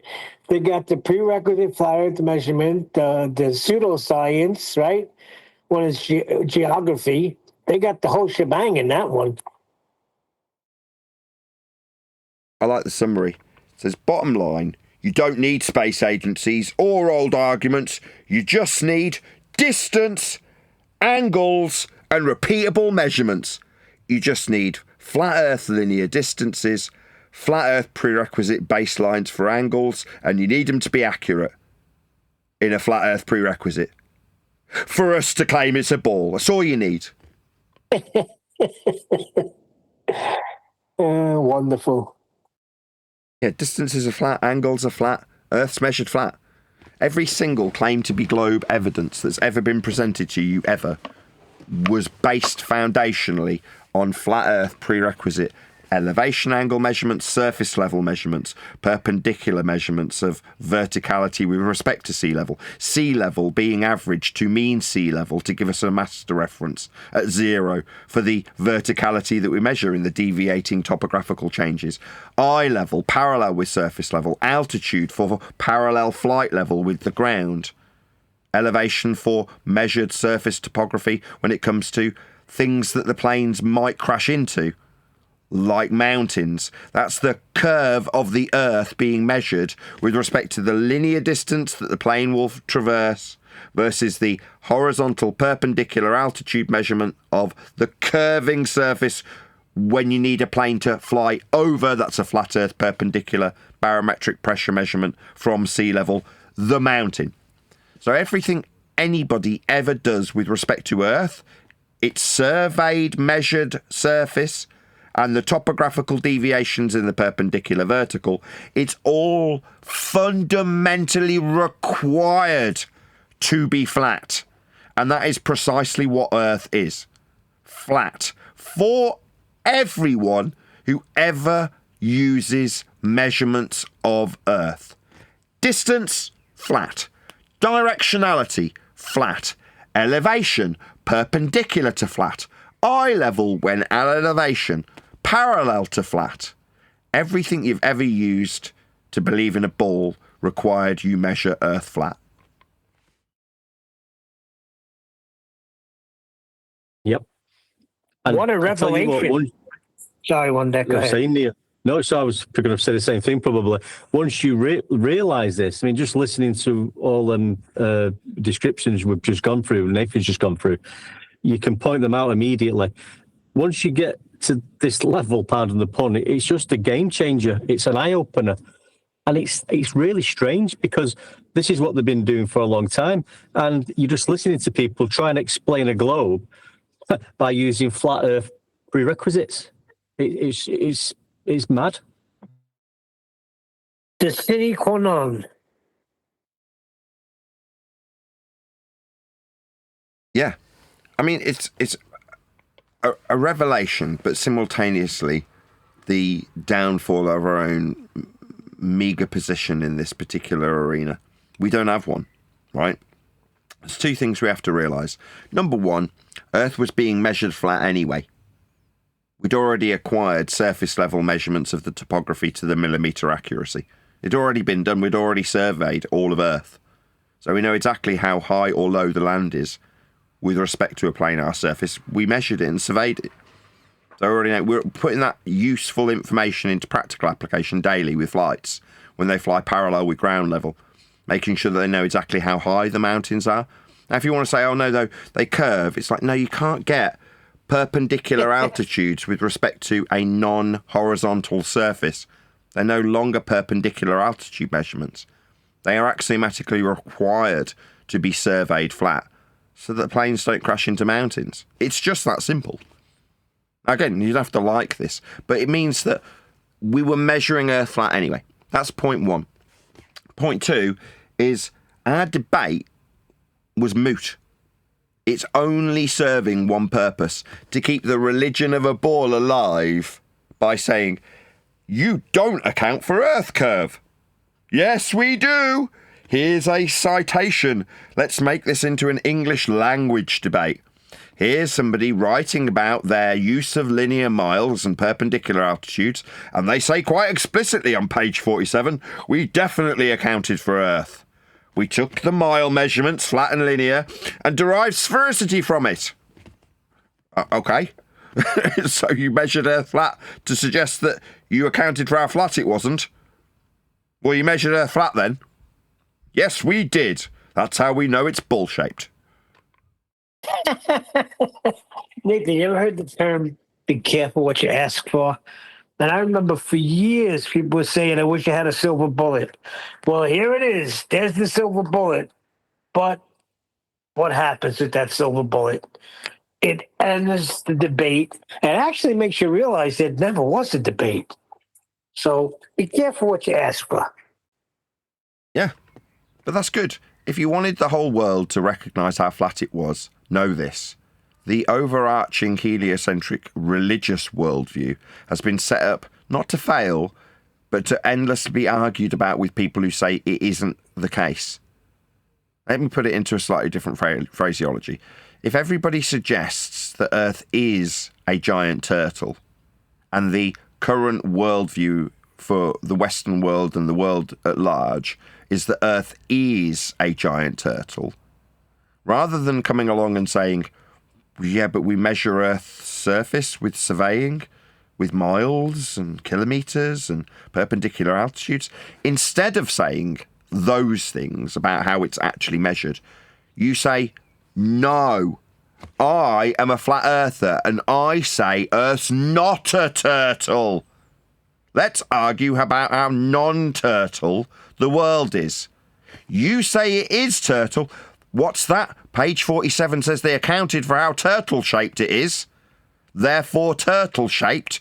Look, we've got the linear flat Earth miles to show how much turtle we can calculate from the flat Earth measurements. Ergo turtle. When you say we didn't account for it being a turtle, we definitely did. With flat Earth measurements.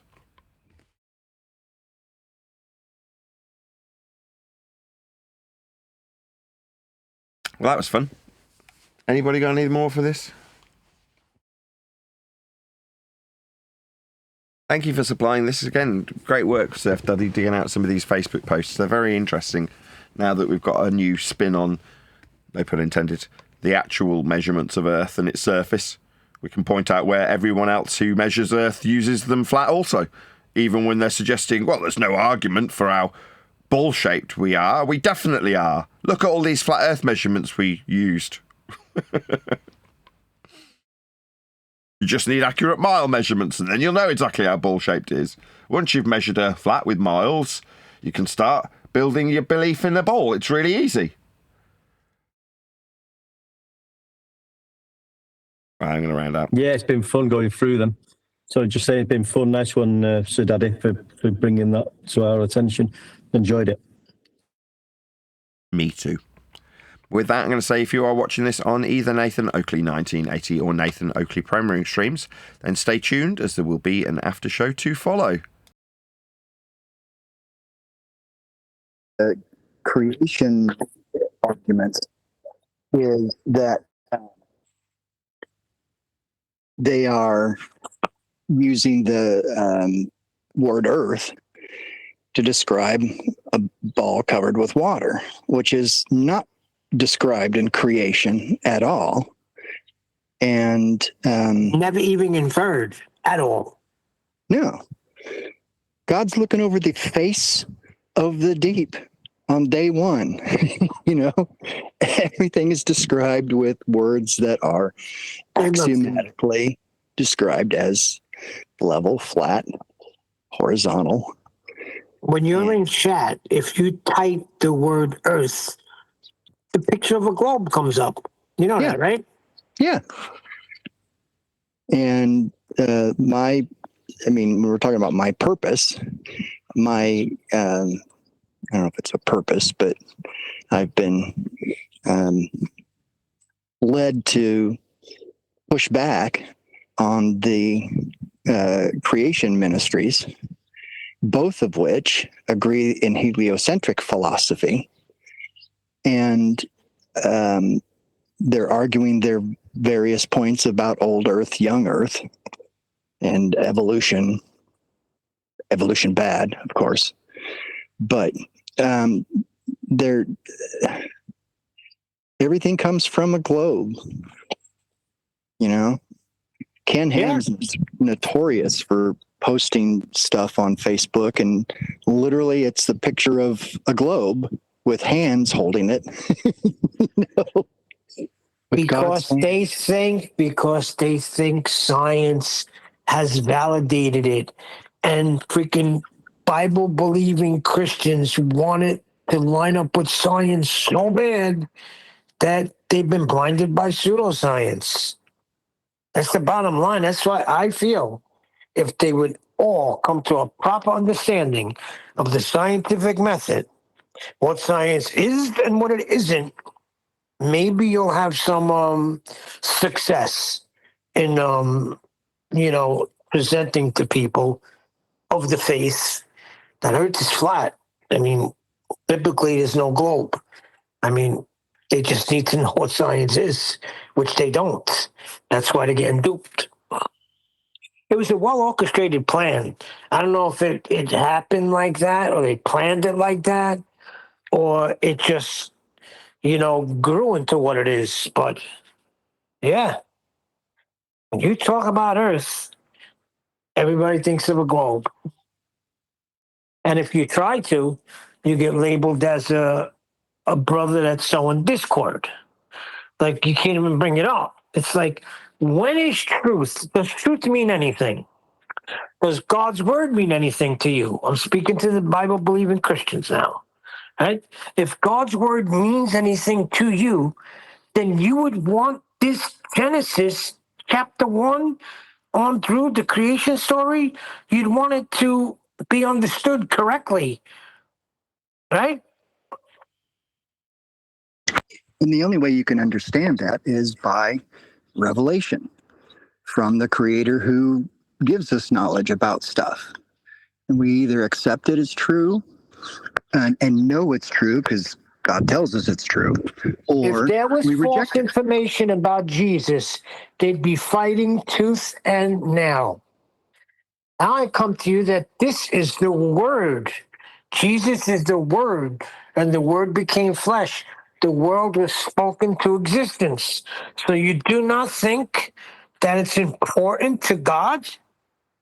That's why I think Nathan, in writing this book, Providence we've spoken about, and now is the time. We don't know where it's going, but I do know one thing. That Time, book you talks say? about how Earth is measured flat.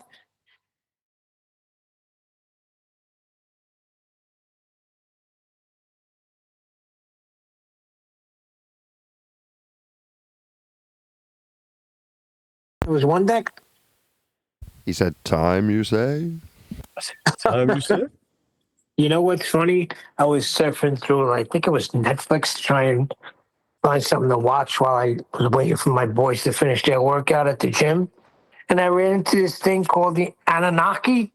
I think one deck spoke about them. Oh, what a joke. That is so heliocentric based. It's insane. No. They told you they was from upper space and they're from outer space over the ice wall on the hidden lands, Neil. This one was a female talking to a guy questioning her, and she's saying that she's half human and half Anunnaki, and whatever it is. And yeah, but they start getting into the Helios, where they came from. The flood came because their planet, I forgot the name of their planet, which is sort of like it's like hidden. What do you call that when a cloaking like Hebrew. device? So like when it passes, you can't see it, but it has an effect on Earth. And these are where the catastrophes came from. Noah's flood, and whatever other like worldwide catastrophes happened. It was because that's when the planet, takes its unauthorized course past Earth. Because No, that is true. It's called yeah. It's called hyperactive hyperdrive. When a spaceship goes past this hyperactive hyperdrive, it does cause all sorts of problems. And that's why the disturbance in the atmosphere, oxymoronic sphere-shaped air that we have, is why we have rainbows. Those rainbows have come, from somewhere, and somewhere over the rainbow, way down south. That's where we get them from in Antarctica. That's why.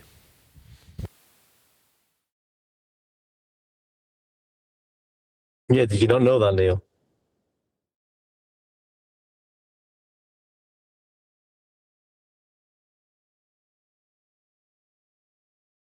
Yeah, but I did that. So the Anunnaki are from outer space and on the planet Nibiru and came to Earth and used us as slaves and altered our DNA. Yes, that's the planet Nibiru. Yes. Yeah. So that they come down from this because they needed our resources, gold, I think they needed to take back to their place to do something with that, and got into all that. And then I realised, without having any proof, that the Earth's flat and space is fake. So what's going to happen with these Anunnaki now? That was my point to Richard. Once you demonstrate its flatness, everything goes out the window. In a flat Earth directionality.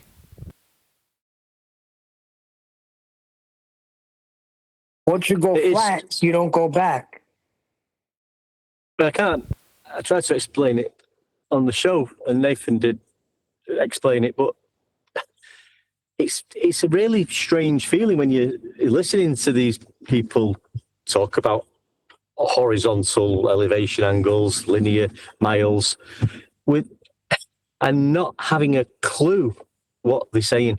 And you're just listening and thinking, do you realise that you're just telling us how flat Earth is? Hold on one second. You do realize that it happened to us for years, right? Yeah, I do. But what I'm saying now we can realise it instantly. It's like I get this feeling. I can't explain it. It's not a strange feeling. I don't know how to explain it. It's just like, wow. It's like you're on the outside just looking in and listening in, knowing something that a lot of people don't, and having this realisation of how stupid they sound, but they're not realising they're stupid. They're not knowing they're doing it, and you're listening to the errors of their ways, using these words and prerequisites, thinking, oh, what am I going to do here? That's why I think it's deliberate. right? Because once you came to measurement, you understood it, right? You were like, holy shoot, right? So you can't tell me that they're not understanding it. It's just pride messing with them, and they got too much invested in it. They can't. They know. They know everything Nathan says is correct. I think it depends. I don't know about the Facebook groups or the I think the likes of Triangles, McKeegan and McTombstoneys. No. And I think they sort of do it on purpose a little bit. We'll use as much as this horizontally. And yeah, we can get an elevation angle from a tangent line, from a dangle and dingleberry, and show you stupid diagrams and just, talk about it haphazardly. But I think there is people just, who are doing it like the notes we've been through today. You know what the test is, one deck? I'm going to give you the test. If they refuse to use Eratosthenes and Alberuni, they know. They know it's measured flat, yes. That's a good acid test. Right, if you start saying to them, well, are you going to appeal to Alberuni or Aristophanes for your claim to be sphericity based on an R-value derivation? If they refuse, then they know. That is to say, they already know they're buggered and they can't derive anything beyond flat Earth measurements and prerequisites. That is to say, their fundamental foundation, deriving them or affording them an R-value to begin with to start the process of begging the question of sphericity, is implicitly a flat Earth measurement that you can only either lean into. That's to say, you go, well, yeah, of course I go with Aristophanes. Fantastic. In which case, you don't know, do you? Right, exactly, Nathan. Or you go, let's just talk about tangents. What's straight lines? Yeah. Well, that's exactly what Triangles did with me, innit? I was pushing him on Eratosthenes and he didn't want to know. I know your game, one deck. Yeah, you do, don't you, pal? Yeah, that's where I got the test from your encounters with him. I said, man, when you were telling that story, I said, man, he knows. And that's how we're going to test everybody now. If they're not using Eratosthenes or Alberuni, then these son of a bitches know damn well what's going on. Yeah, they're globe proofs. Yeah, there was a point in the discussion over on Worldwide Debates, Wednesday of last week. There was a point where you could distinguish between the two different categories. Some of you were more than willing to accept Eratosthenes' claim to be spherical measurement, in which case we can point out to you how flat he's actually deriving radial values. And there's a other camp that are more willing to move towards other measurements of Earth's surface. There was a point where I think his name was Manufactotum, stuttered his way through sea level. He didn't want to say the word when he's deriving differential altitudes measured with a level tool. But he starts describing it, says, and then he says, you level where you are. He doesn't want to say it. In other words, it's like, well, you already know. You know you're buggered and you don't want to use the conventions that we use for measurement of Earth because you know that they'll betray you. Yep. I remember. That is correct. 100%. Stumbled around it, did not want to say it. I think they've realised since Nathan's been drumming this home for however long now we've got to this point. This is what we've been saying: sea level, horizontal, elevation angles. These are all flat Earth measurements, and it's got round, and they know we're on it, and they know what we're going to say about it.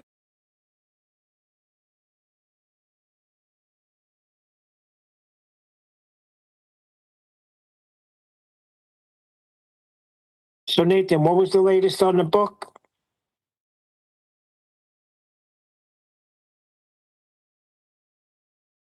Yesterday you said you heard from freaking Chuck, but you never continued on.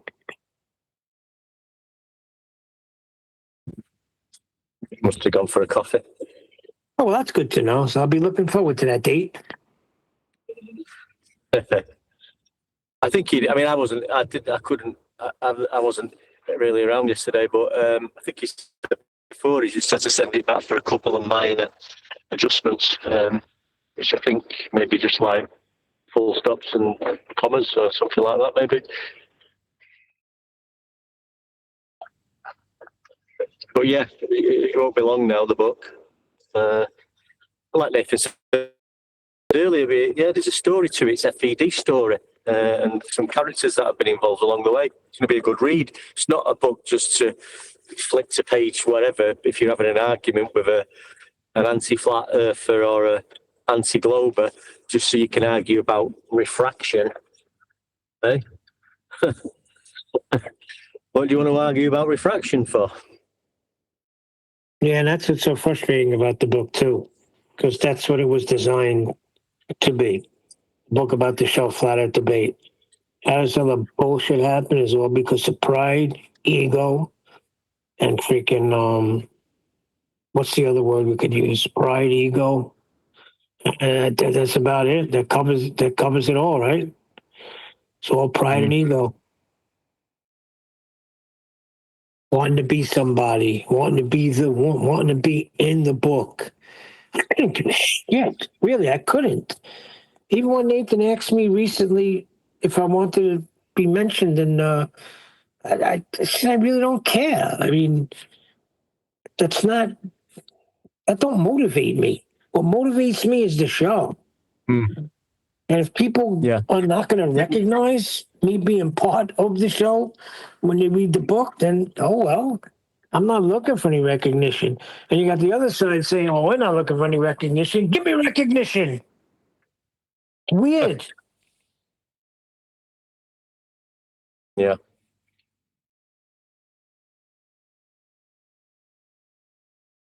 Brian. Well, what's you been up to anyway? I wanted to get to my response to Flatsy. So since Nathan's not around, I'm going to give it. So she read me that whole long bullshit that we went over. So I said, shut up. No one cares. You deserve the tongue lashing you were getting. Our book, LOL, laughed my ass off. I said, that's the thing. The honorable panel helped Nathan with his book and never gave a crap about a mention. That'd be myself, Surf Daddy, One Deck, Refracted, and others. I said, you fell for some litmus test. Pay attention, because I don't want to talk to you ever again. Everything that was being written about everything that was being written about took place on Lazy Nathan's show. And they are not housekeeping until Nathan asked a question on his show called Flat Earth Debate. I have not heard Nathan say that he himself came up with any so-called arguments. And then I put in parentheses, also your problem, because it's not an argument. But he asked them daily for years. Bottom line, like you said, at first, before the litmus test, phone call, and I quote, it was my understanding that we were all volunteering to help with your book. I'm fine with doing that. I don't need anything in return. I'm just shocked. End quote, you, Flatsy. You sat there and listened to QE say that he went along with the editing process kicking and screaming. Bullshit. I can go on, but I don't have to. But you do. You will always be defending a tainted book that you and your cohorts, Adam, Brian, and QE, will have to defend. You got duped, and I pity you. Then I said, P.S., you stupid bitch. Nathan was offered help. Nathan went along kicking and screaming. But you were not even at that first panel meeting about the book. I was. Then I said, PSS, answer Eli's question. Why did they not tell Nathan they wanted co-authorship at the beginning? Question mark. Halfway through? Question mark. 3/4 of the way through? Question mark. Because they would have been told no, and they knew that. Then I said, PSS. Wait till you read Nathan's second book, far superior than the pile of garbage you all made it into. I keep finding things you say, so I go over them. You think that QE's and Adams you think that that's QE and Adams intellectual property? Gas law? The scientific method? Logical fallacies? Then I said, making you feel uncomfortable, because she said Nathan started to make her feel uncomfortable that nobody was getting credit. I said, give me a break. I got news for you. We already added up the hours. I'm bullshitting now. And there's no way they reached 1,500. So tell Bucktooth Billy he can get off his high horse with 1,500 hours. Give me a freaking break. By the way, go listen to QE's debut show, the one Nathan gave him and took him by the hand and showed him how to do a show because he was ignorant. And that's it. That was my answer to her. Good one. Yep. Good one. Intellectual property. What is wrong with these people? They have no clue.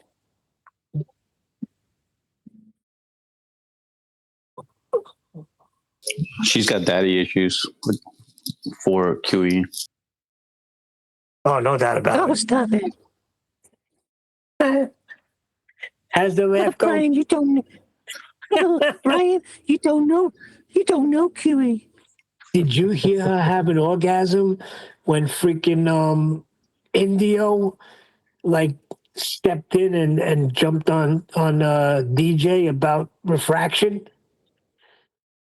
Oh my goodness, she almost had an orgasm. Oh, go Indio, yay! These people are still in the refraction argument. They're still in atmosphere. They're still in freaking, logical fallacy shit. Scientific method. What does that have to do with flat Earth? One day, what does science have to do with flat Earth? It's like you said, I did listen to a bit of that, but even like Adam was pulling the book, page 41 for refraction, thinking you're just a lot of bleeding idiots. Let's argue about refraction with anti-flat earthers and anti-globers. Yeah. They wanted this tells you why they did what they did. They knew the course Nathan's book was taking, right? And the course it was taken was flat Earth prerequisites highlighted to the highest degree. And they did not want that. But you look how good this is. You look at the we've been doing it for a while, and not we, Nathan, we, us, but just even on the 7-hour show last week, when Nathan gets going with Jesse Pathalite, before it got a little too heated, Nathan was just pointing out that's a linear distance. That's a flat Earth prerequisite. I think this style is so much more pleasing and non-argumentative, really. Yeah, because it ends everything. When you can just, you just every other word that they say is, well, no, that's linear. Altitude, that's a reference from mean sea level.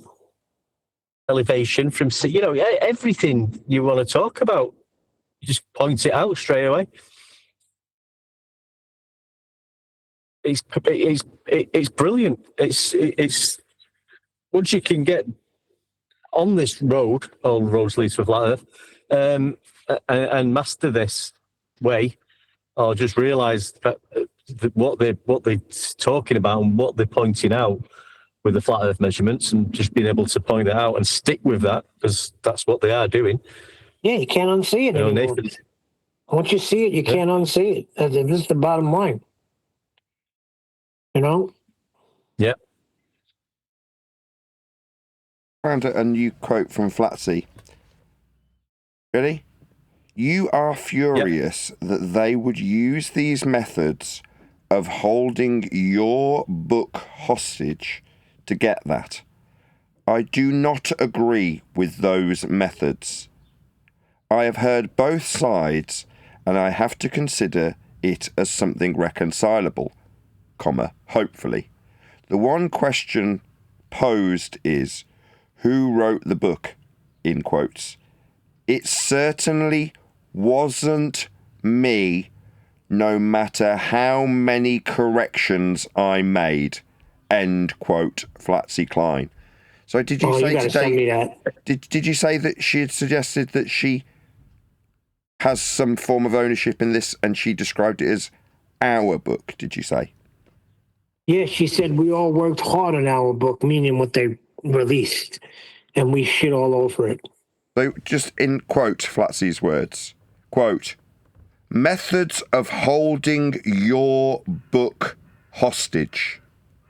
And, quote, it certainly wasn't me, no matter how many corrections I made, in response to who wrote the book. This is after she's had poison poured in her ear, but obviously not for enough months, because at this point, she's clear after having the book been stolen, pointed out to her, and she's describing it as being held hostage and, quote, your book, in her own words.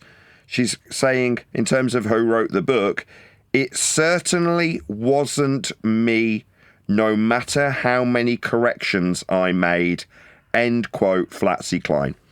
Let me get it straight. She's now describing this book, the same exact book she's talking to me about in these quotes, as our book, including her. Satan will rape you. You've got eternity of that to look forward to, Flatsy. Yeah? That's what happens when you bullshit me.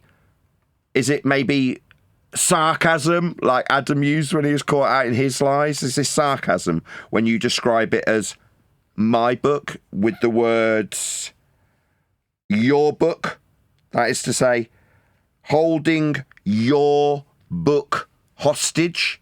Was that you describing your book, Flatsy, when you were describing to me how my book was being held hostage? Maybe it wasn't mine. Maybe I'd almost got away with stealing that which you described as mine and being held hostage. Hostage, you say? Yeah, no, you'll be permanently in hell. Not hostage. That'll be your home, Flatsy. Yeah? Like my book was being held hostage by 2 thieves that got dismissed for it. They got fired for it, Flatsy. For holding my book hostage, attempting to extort co-authorship with it. Yeah? The book that you understood that wasn't yours, no matter how many corrections you make. Oh, is that yours now? Yeah, Satan's going to have fun with you.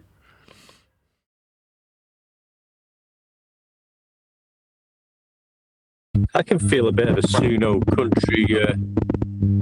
country song coming on. Sorry for treading over you there, One Deck. I was saying, and that's episode both sides. What Oh. Sorry, Len. There's been a denial of something, Nathan. Somebody's denying that they said, I'll give you a flat earth when discussing perspective. You conspiracy cats. Yeah, somebody just said to me, Neil Cosentino, can you point me to the video of Conspiracy Cat saying that? Because he's saying he didn't. Is that so?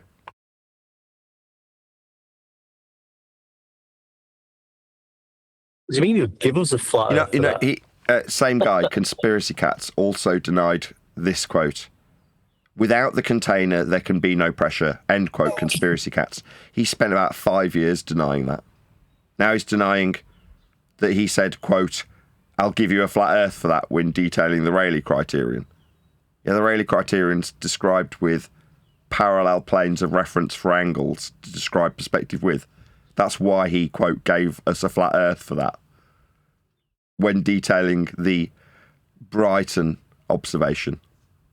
Yeah, because he had to. Yeah, he had no choice. You can't describe it any other way. Deny it all you like, Cats. Yeah. That's what we're seeing with them all now. They have no choice. Nobody has a choice. Not giving us a flat earth. It is flat in the beginning to deal with. And you've got no choice about it in whatever you're describing about it. You will find yourself describing it flat. I quoted that to Cats over 120 times. Like with the new channel operator of the exact same channel, Conspiracy Cats channel became McToon's channel. And like Mattoon, I put the you can't have gas pressure without a container argument to Conspiracy Cats over 120 times. And yes, I documented every single one of the renditions of that particular discussion to Conspiracy Cats. He then left.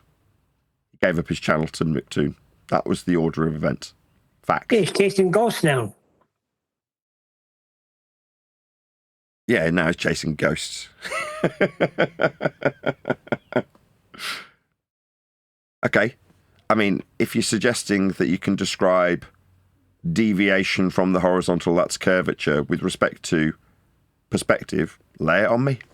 Let's see the Earth curve measurements work with perspective from Conspiracy Cats. I look forward to it. Oh dear. Ghosts are Notice just how they like wait Earth for curve, aren't years to go. Notice how they wait for years to go by to say, "I never said that." This is the problem. See, does anybody pay attention Get when him, Nathan says, "I'm always all right. recording"? Get him quoted. Get Conspiracy Cats on record saying I didn't say that, so I can slice it up with him saying it and put it out to an audience. Yeah, where can we find that watch so you can decide how you can spin it? I'm going to ask the guy right now. Yeah, get him on record saying, no, I did not say, quote, I'll give you a flat earth for that when detailing perspective.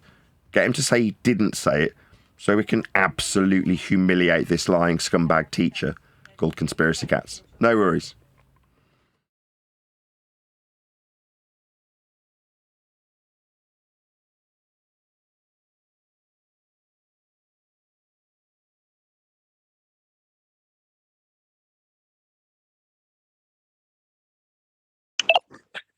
Who's the guy that said, at best, you falsified the radius? No, he was debunked. Mr. Sensible. Mr. Sensible, when talking to Mitchell from Australia. That also made the book. Good, because that was very prolific for me. That someone would say, oh, at least you falsified, the best you've done is falsified the radius. Okay, then. Well, it was true, though.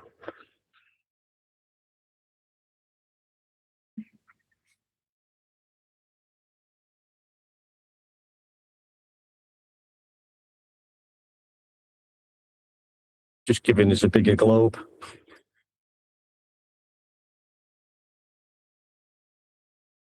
But he didn't even take it that far. That's what just bothers me about the people that disingenuously say crap like that. It's basically saying, oh, well, at best, I'm lying about the radius. And, okay, whatever. You're just a dumb flirt. Let's move on. It was weird at the time, though, because when that came out, we was all saying, well, if it just makes the radius bigger, that throws everything else out there. The distance to the sun, the size of Venus. You know what I mean? It wasn't like we won't be saying that now, would we? When we don't even talk about the black swan. Well, we can. It's the distance to the rigs, being linear, and the height above sea level of the rigs. But we didn't do that when Mr. Sensible said that. We were saying, well, that just messes the whole heliocentric model up then. So it can't be true, the heliocentric model. That's where our heads were at then.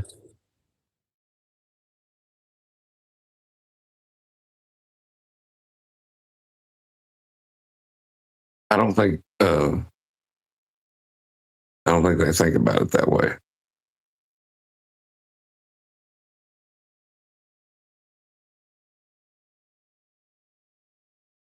Good to have you back, John, as well. Missed you for a few weeks there. Hope everything's okay, pal.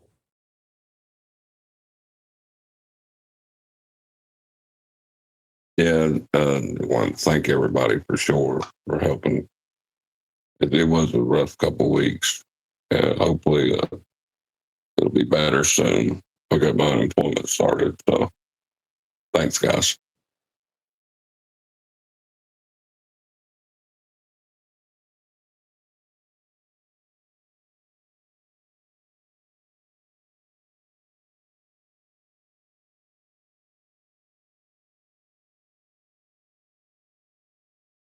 They've all Just gotta said no jump out problem. for a We're sec. happy to help. Just got to jump out for a sec.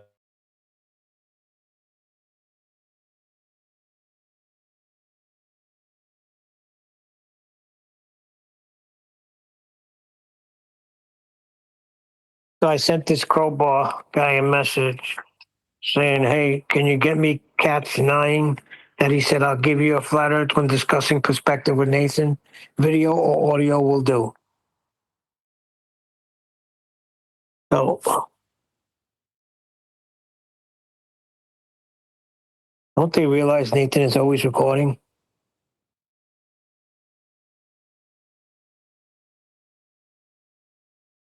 This logical consistency, modus tollens, was put to Mr. Nonsense by a videographer called Michael from New Zealand, resulting in the aforementioned concession, quote, "At best you have debunked the radius of the Earth," end quote. Or, to put it another way, the horizon can no longer be claimed to be a point of tangency required by sphere-Earth mathematics. Their suggested rebuttal is that the line of tangency is in fact bent, refracted.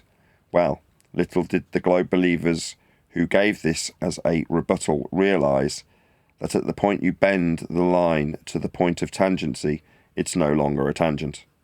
Tangents are straight.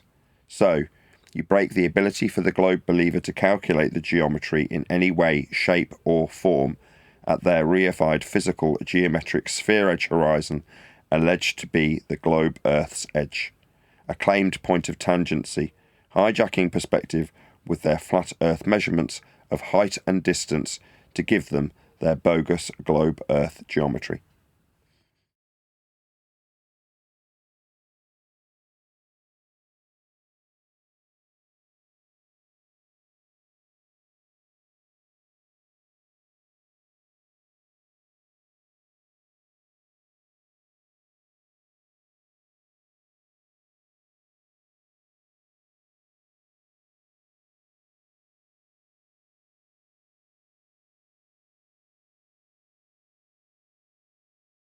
Did you like that?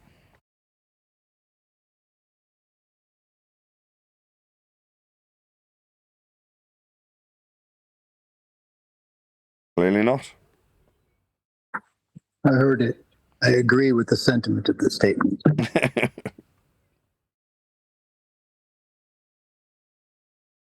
Oh, sorry. Correct.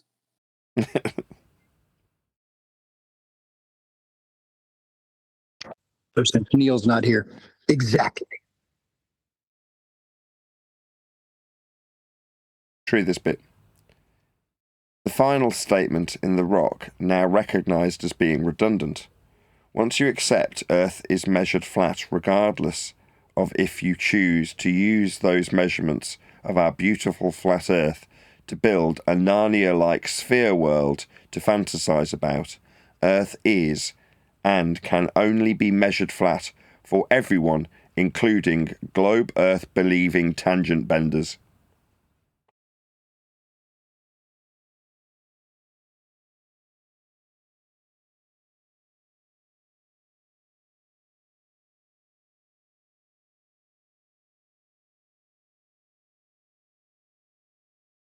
Sounded good.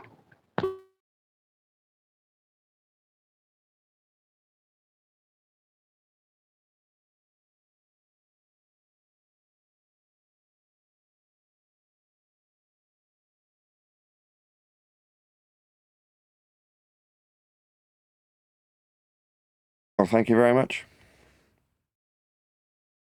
It's published soon. Haven't heard anything from my publisher for about a week.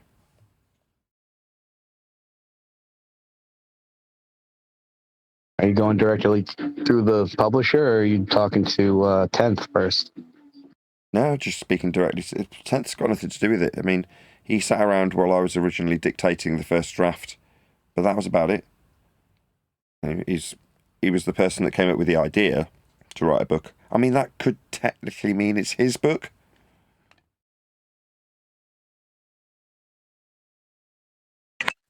Ideas are not copyrightable.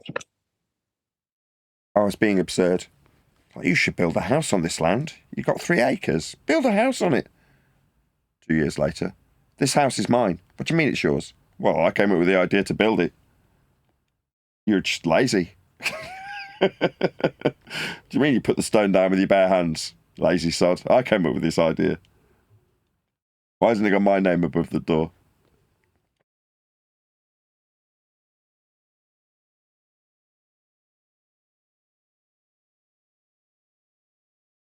Have you ever heard the ship of Theseus? Do you think it's something like that? Like, if you're replacing up parts and pieces, it's not the same boat, or it is the same boat?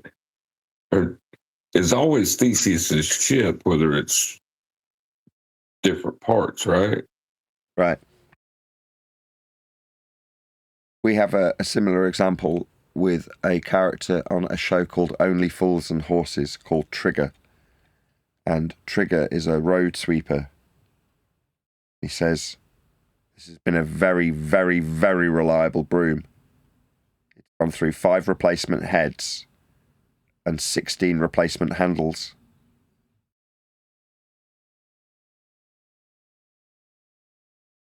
But there was never any confusion about who the broom belonged to, right? No, it's always Trigger's broom.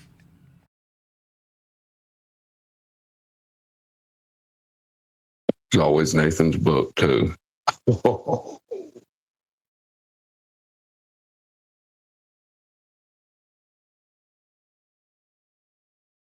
you missed it. You're going to have to listen to the pre-show. Flatsy sent me a whole freaking book of her nonsense.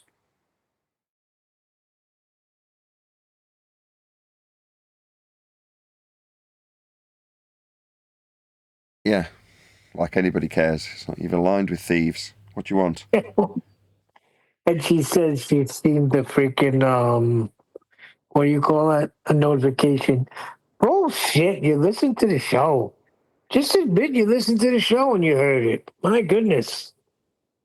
When somebody sends me something, I go and I listen to it. But don't freaking lie and say, "Oh, I seen the notification, and I'm described as Satan's 304." I told her, I said, "You deserve the tongue lashing." Sorry, but you do. I want that last quote. I remember hearing it back then, but where'd you dig that one up? Her and I are messaging between each other. What was that? That all he called me in a panic, saying they stole my draft. All of a sudden, she felt funny because to me, that's when, if you remember, she had come on too. We were all on a call together. Let's just get this straight. Did Flatsy just confirm that which I'm being questioned about in terms of legitimacy? Nathan phoned me in a bit of a tiz saying, quote, they stole my draft. Yeah, that's why they got fired. Just in case there's any contention about why they got fired, I'd expressed the sentiment to others in my company at the time, one of which is Flatsy, who has just confirmed the reason they were fired. Why were they fired? Well, because they, quote, Flatsy Klein, stole my 5th draft, end quote, Flatsy Klein. Is there any ambiguity about why they were dismissed?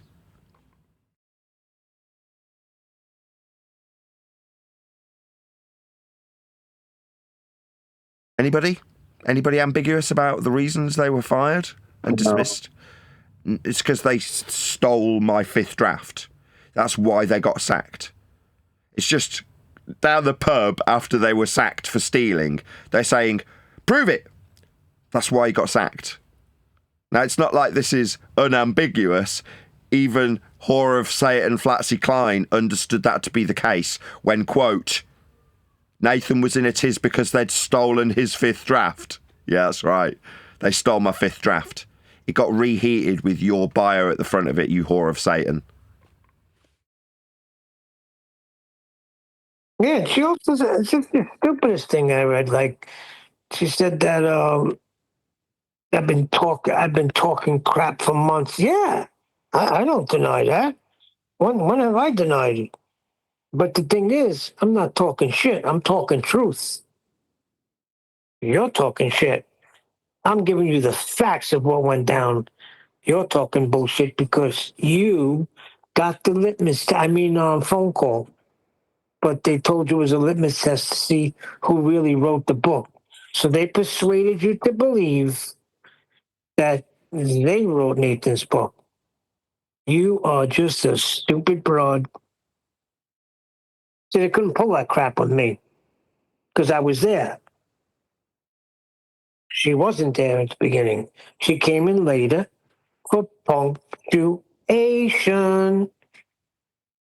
Now she's an author, claiming her book. Our book, rather. I'm sorry. She said our book. And we gave them a bad review with vehemency or whatever. How did she say it? Said that they said that they worked hard on our book. And we just freaking basically shit on it. Oh, we worked extremely hard on our book. And you guys dishonestly, there was nothing dishonest in what we said when we reviewed that pile of shit that they turned a good book into. With vile hatred, misrepresented it. Did we ever misrepresent that book? Right. We just told the truth. Maybe I was misreading it when I heard or read Betty being described as a spinster who was going out with a deadbeat. I mean, those are the words used as the opener to the book. The description of a now wall-hitting, cobweb-fannied spinster being used by her own words, according to the authorship of this book, a deadbeat boyfriend. So what do you want me to say? Am I not picking up on something that describes Betty as a wonderful human being with a fantastic family and a really loving husband? No, she was used up and spat out by a deadbeat. Those are the facts. Should I think this is a wonderful story of the cobweb-fannied spinster named Betty and her being used and abused and spat out by a deadbeat? Now, I don't use the word deadbeat. That's how they have written about Betty's relationship with a man who dumped her. That's what happened, according to this riveting story. So, just out of interest, what precisely, pray tell, is the connection between Betty not being able to find a decent man and going out with deadbeats and flat earth? Am I missing something? No, there is no connection. Yeah, that's why it can be admirably described as shite. Because it is. Nobody gives a shit about some cobweb-fannied old spinster who's hit the wall after being used up, spat out by a deadbeat. That's crap. That's not good content. Now, there is, as I've said many times, an entire community of people who take the piss out of identical clones to Betty. That is, washed-up, cobweb-fannied old spinsters who go out with deadbeats. There's an entire community taking the piss out of people like Betty. Now, when you use an individual who's a cobweb-fannied old spinster used by deadbeats as your opener for your stolen book to substitute me for a cobweb-fannied spinster, then yeah, you're going to get people who describe that as shite. If your opener is about being used and abused by a deadbeat, then that's not very interesting. It has no bearing on flat earth. Bearing be a flat earth measurement. That's not what Betty's got to offer. She's got a story of being used by a deadbeat. They opened with it. Am I wrong? Am I not allowed to say what an absolute pile of shite my fifth draft became? No, I'm pretty sure I'm confident in that assessment. And by comparison, You know why they... Go ahead. The reason they chose Betty, though, is they needed someone who owned a conceptual meeting place where they were in charge of people, right? You had your show. Betty has a server. They couldn't have made the translation to their so-called claimed book without her. They needed her. Yeah, so they used her.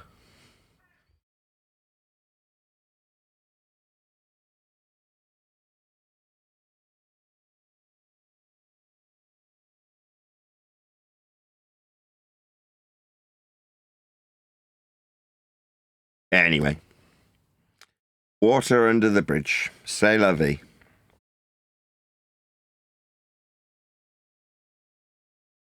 You say water under the bridge? Yes. The valley being measured with respect to sea level. Topographical deviations between the high banks and the low valley also being described with respect to sea level. Yes, under. To be under something, you describe it from something.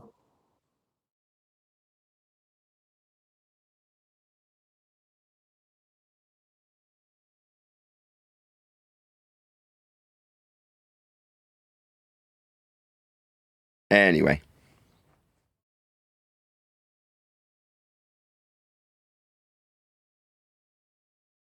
It is flattering. Did anybody point out that? Go ahead. Oh, sorry. There you I go. was going to say, did anybody point out that under requires a horizontal plane of reference? Neil just did. I just did.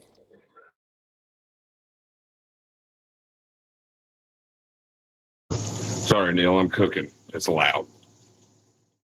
Are you cooking grits? Grits. Yeah, I'm watching my cousin Vinny. He's on the grit scene. You two Utes. You two what? What was that word you said? What word? Did you say Utes? Oh, I'm sorry. You.